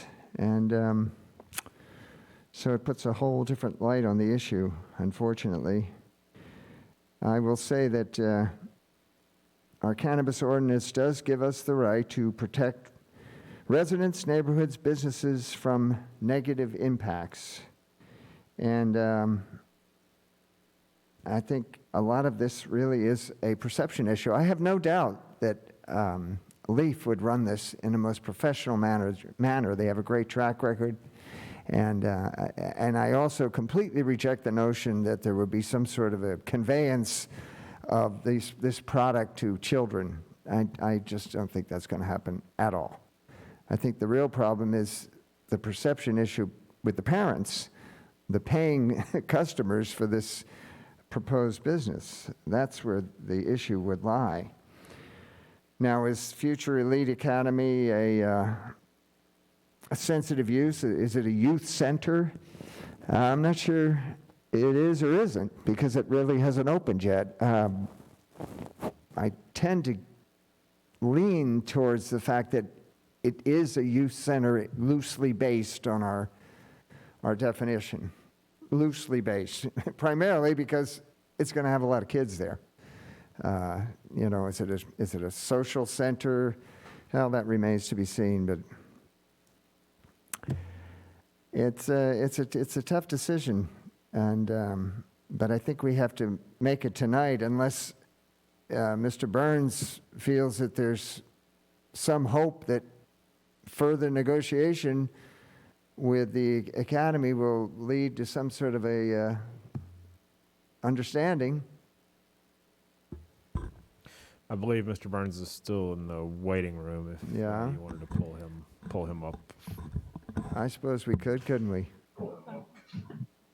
You're good. You're good. But, I mean, barring any comment from Mr. Burns, Ms. Noonan is Paul correct. Burns again. Oh, okay. Go ahead, Paul. I thought you were asking for me. Well, before I you hear what you're begin, saying. I've been did listening you hear very what Mayor Pro carefully. And the Tem? thing that I want to impress upon the council is that we have tried 3 times, Okay. not once, twice, but 3 times. We reached out to Mr. Harrison. Is it working? To work out a truce. Matter of fact, it was Mayor Adam that asked us the 3rd time to try and make a truce, and upon his prodding, we tried again. And as Mr. Harrison stated tonight, he just doesn't want us there. And I know that, in my heart, I know the reason he doesn't want us there is because he wants our space. He's admitted that in his emails. His partner McCann has admitted it in his emails. They desperately want our space. It's nothing to do with marijuana. It's nothing to do with cannabis. All right, well, Mr. Burns, As one of you said earlier, it's a tenant-landlord dispute. But we did try, and we are willing to do anything to get along. But when the other party flat refuses, then how do you negotiate like that? All right, Mr. Burns, I hear you're saying that you're Upon the really, council is that this location is hard to find. And this location does meet all the criteria, as has been proven by city staff and HDL. And we've been working on this for 2 years plus. And, you're, for lack of a better term, putting a non-existent future business up against us. And we've been working on this for 2 years. And Mr. Harrison, in his email, one of the emails, the one dated September. Mr. Burns, can you hear me? It's in the packet, April 19th, 9:35 p.m. He clearly states, he says, we do not need the space next door. However, it would be great to have as we are growing fast and the community is behind us in a big way. We fully expect to grow incredibly fast. And yes, it would be great to have the location, but not necessary at all in any way. Mr. Burns. So he's contradicting himself back and forth. The point I'm trying to make to the council is we feel like Mr. Burns, you need to turn your YouTube off.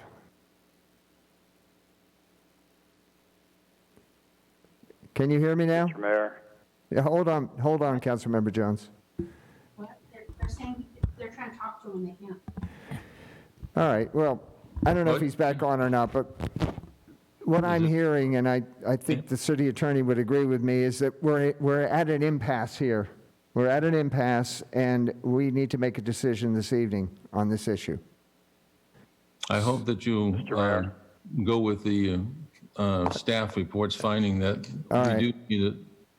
Thank you, Mr. Burns. We really closed the hearing, and so I'm going to move on now. But I appreciate your final comments.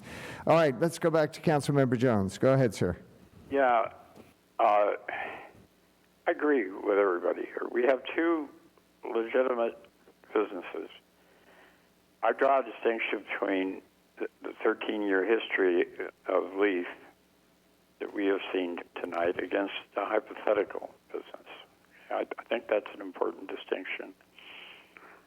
I also just don't see, other than perception, how physically one would even have anything to do with the other one. I mean, I know it's a hard decision, and we recognize, I think we've said, that these are 2 legitimate businesses and good people on both sides. But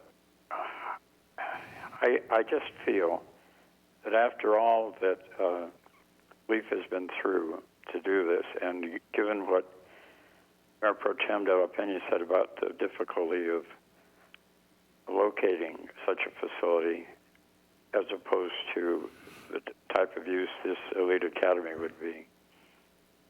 I think that they have a right. Now, we have a right, if it doesn't work, a year from now to cancel it. Is that right, City Attorney?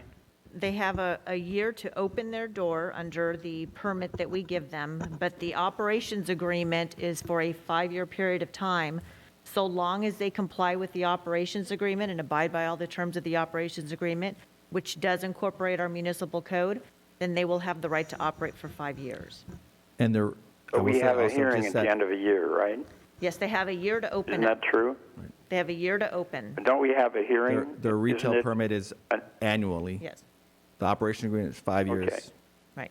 It seems to me Well, just a moment. if So, there are some... okay, I just want to be clear on that. So in other words, if we were to grant this location tonight, they could operate for 5 years. I'm looking at Mr. Heher. They have to get an annual permit, but Correct. so long as they are operating within the terms of the operations agreement. Correct. And the municipal code, we will approve that permit, most likely, and Correct. because we have a 5-year operations agreent. Correct. Just to make it, And make the it permit clear, would if be there were, approved administratively then? if there were violations occurring that were inconsistent with the municipal code, which would be some of the things we heard from speakers this evening, then those could be contemplated as violations and thus factored in when addressing the renewal on an annual basis. All right. So barring any violations, then the permit would be renewed and they could operate for 5 years. Do I still have the floor? Yeah, I just wanted to get that clarified, Councilmember Jones. But yes, go ahead, Yeah. sir. Well, it seems to me some of the things that the Elite Academy brought up, if they happened, would be violations of the terms and conditions. And therefore, in my thinking, if they weren't adhering to what they're agreeing to tonight, which is people come in, they have to have a prescription, they get it in a sealed bag, they take it out, the building isn't marked, there's no loitering. The people on the elite side made claims that were counter to the terms and conditions. And it seems to me they were to do the things that the speakers said tonight worried them, we would have ample grounds to not continue it when we had our hearing a year from now. I mean, that's my opinion. So given all that and the fact that I think they deserve at least a year to see if they're going to be good neighbors, I would move that we grant the usage. All right, Councilmember Jones. Any comments to the motion?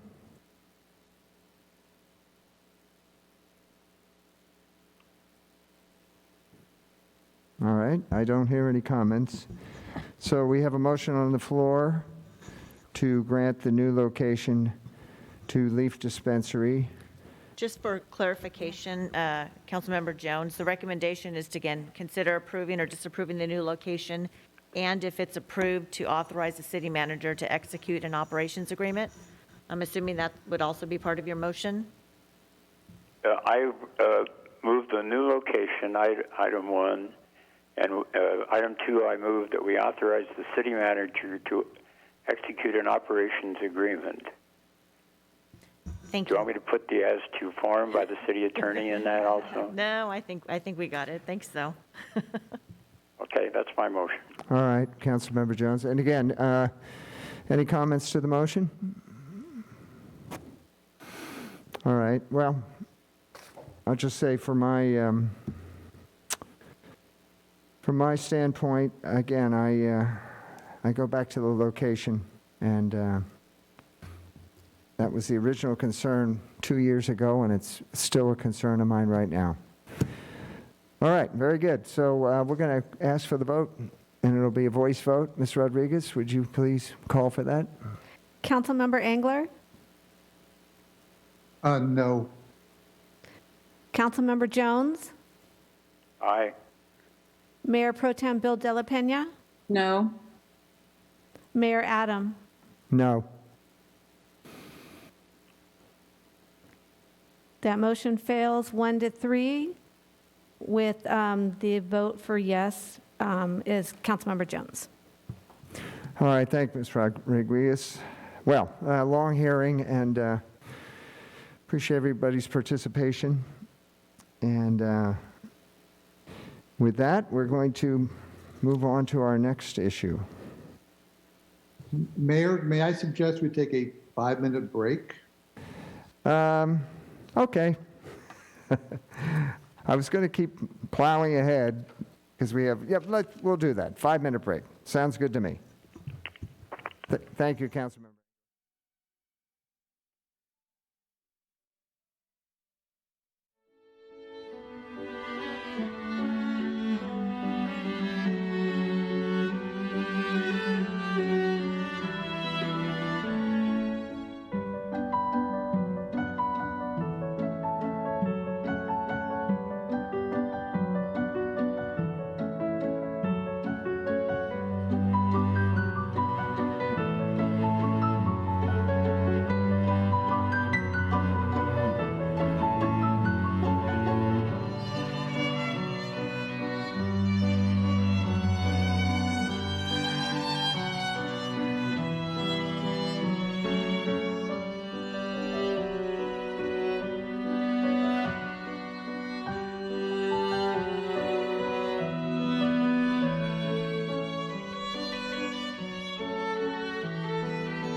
All right, very good. I'm going to call the meeting back into order. And we have a public hearing continuance request from 5HT Analytics. If you'd announce that, Ms. Rodriguez. Hearing advertised as required by law is open to consider agenda item 8B regarding a public hearing continuance request from 5HT Analytics. And Mayor, at this time, we do not have any public speakers. All right, and this public hearing is being continued to a date uncertain. So I'm going to turn around and close this public hearing and ask if there's a motion to continue. So moved. All right, we have a motion on the floor. You call for the vote, please. Councilmember Engler? Aye. Councilmember Jones? Are you there, Ed? I'll vote for him, yes. Well, not really. Okay, well, then let's keep going. Mayor Pro Tem? Yes. And Mayor Adam? I vote yes as well. So we have a 3. That's enough. Yes, motion passes 3-0. Okay, very good, very good. Did All you right. vote? I'm sorry, I was in. Yeah, we're okay, Ed. It was just a formality, a continuance. But you're back online with us, right? Yeah, thank you. Yes, I am. Thanks. All right, very good. So let's move on to another public hearing, and this is on the electronic signatures for city business. Hearing advertised as required by law is open to consider agenda item 8C regarding electronic signatures for city business, and we do not have any public speakers. Thank you. And Mr. Heher, you're going to present the, oh no, yes you are, Mr. Heher. Yes, sir, go ahead. Turn your mic on, please. Oh, thank you. Good evening, Mr. Mayor. We are here for the item on electronic signatures for city business. The state of California approved the use of electronic signatures almost 20 years ago for use in business transactions, including for government agencies. In 2016, the state also approved the use of digital signatures.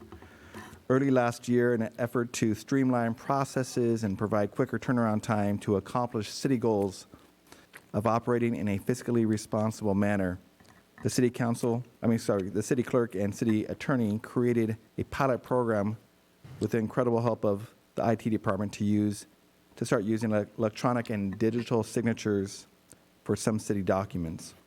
The city purchased the electronic signature platform DocuSign to route and electronically sign documents.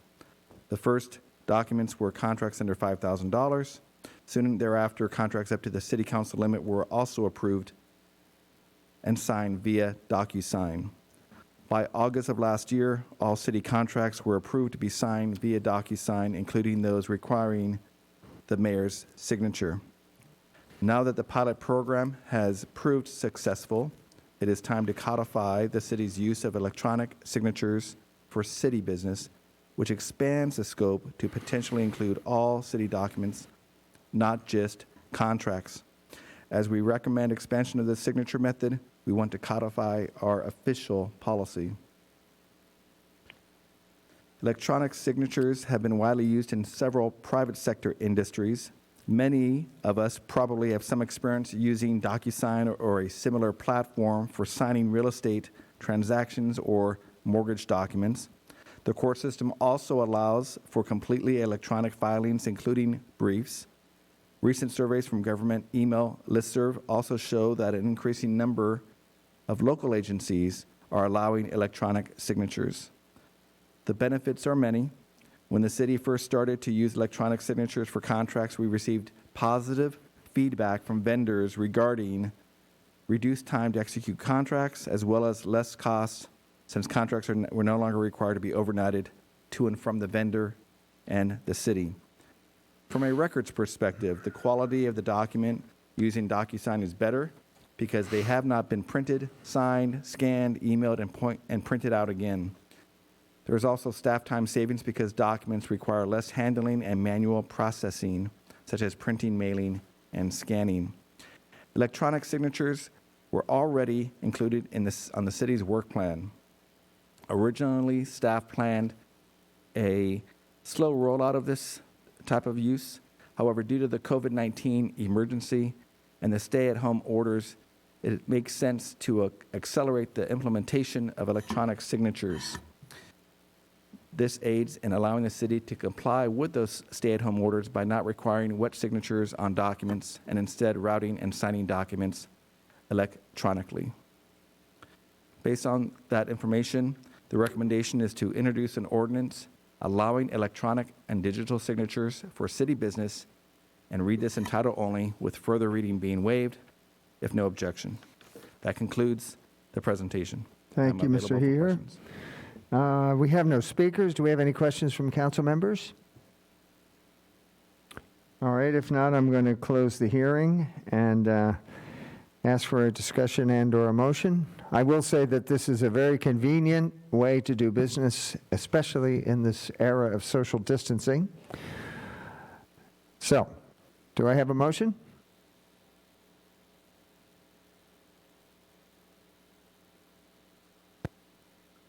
Yes, I move to approve. I move to approve. All right, Mayor Pro Tem moves that we approve electronic signatures. Would you call the vote, please, Ms. Rodriguez? Councilmember Engler? Yes. Councilmember Jones? Aye. Mayor Pro Tem Bill Dela Pena? Yes. Mayor Adam? And yes from me.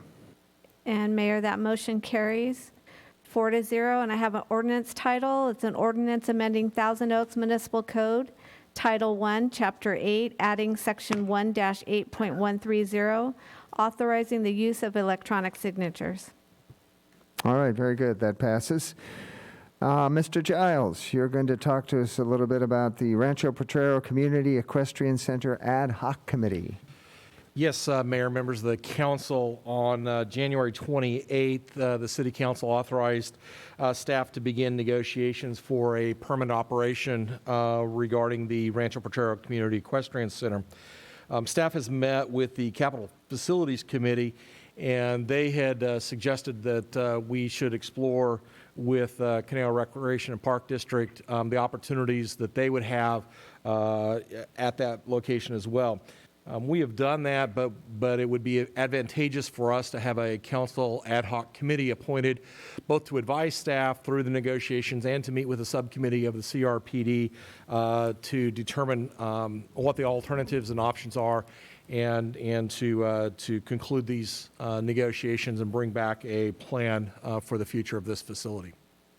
And since we had Councilmember Engler and Mayor Pro Tem Bill De La Pena on the Capital Facilities Committee, who have previously heard this project, if the council so desires, it may be advantageous to appoint them to this committee. I'm available for any questions. All right, very good. Well, and then it looks like Bob and Claudia are the most qualified to lead this committee. And so if it's okay with you two, I would ask for a motion on that recommendation. I think the qualification also was that Bob and I both have been on horses. Well, that helps. Considering it's an equestrian committee, yes. Okay. And I think I heard a motion from Councilmember Jones. That's correct. All right. So we have a motion to appoint Bob and Claudia to the Rancho Potrero Community Equestrian Center Ad Hoc Committee. If you'd call for the vote, please. Councilmember Engler? Yes. Councilmember Jones? Aye. Mayor Pro Tem Bill Dela Pena? Yes. And Mayor Adam? Yes. The motion carries 4-0. Thank you. And of course, with the resignation of Councilmember McCoy, we had to adjust our assignments, and we did just that. And the most important adjustments I'll just notate here. In the Capital Facilities Committee, it would be Claudia and Ed. Finance Audit would be Bob and myself. Economic Development would be Claudia and myself. And Homelessness would be Claudia and Bob. So with that, do we need a vote on that? We do need a vote. So if you would give me a motion, please, we can make those assignments. I move that we follow the assignments as listed. All right, very good. We have a motion on the floor. Call for the vote, please. Councilmember Engler, Yes? Councilmember Jones, Aye. Mayor Pro Tem Bill De La Pena, Yes. and Mayor Adam. And yes. And Mayor, that motion carries 4-0.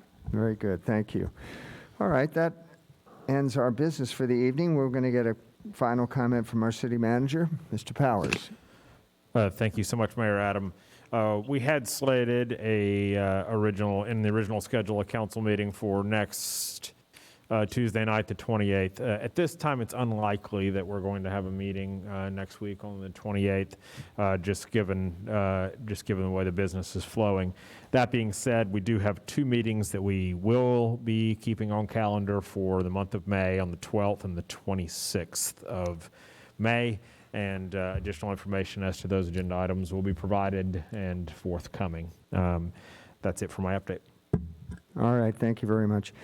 No closed session this evening and no public notices. So again, let me thank all the residents of Thousand Oaks for your cooperation. This is a difficult time. We're going to get through it, especially with the great work that you've been doing to help us. So with that, I will adjourn the meeting. We'll have two in May, and we'll see you then. Thank you.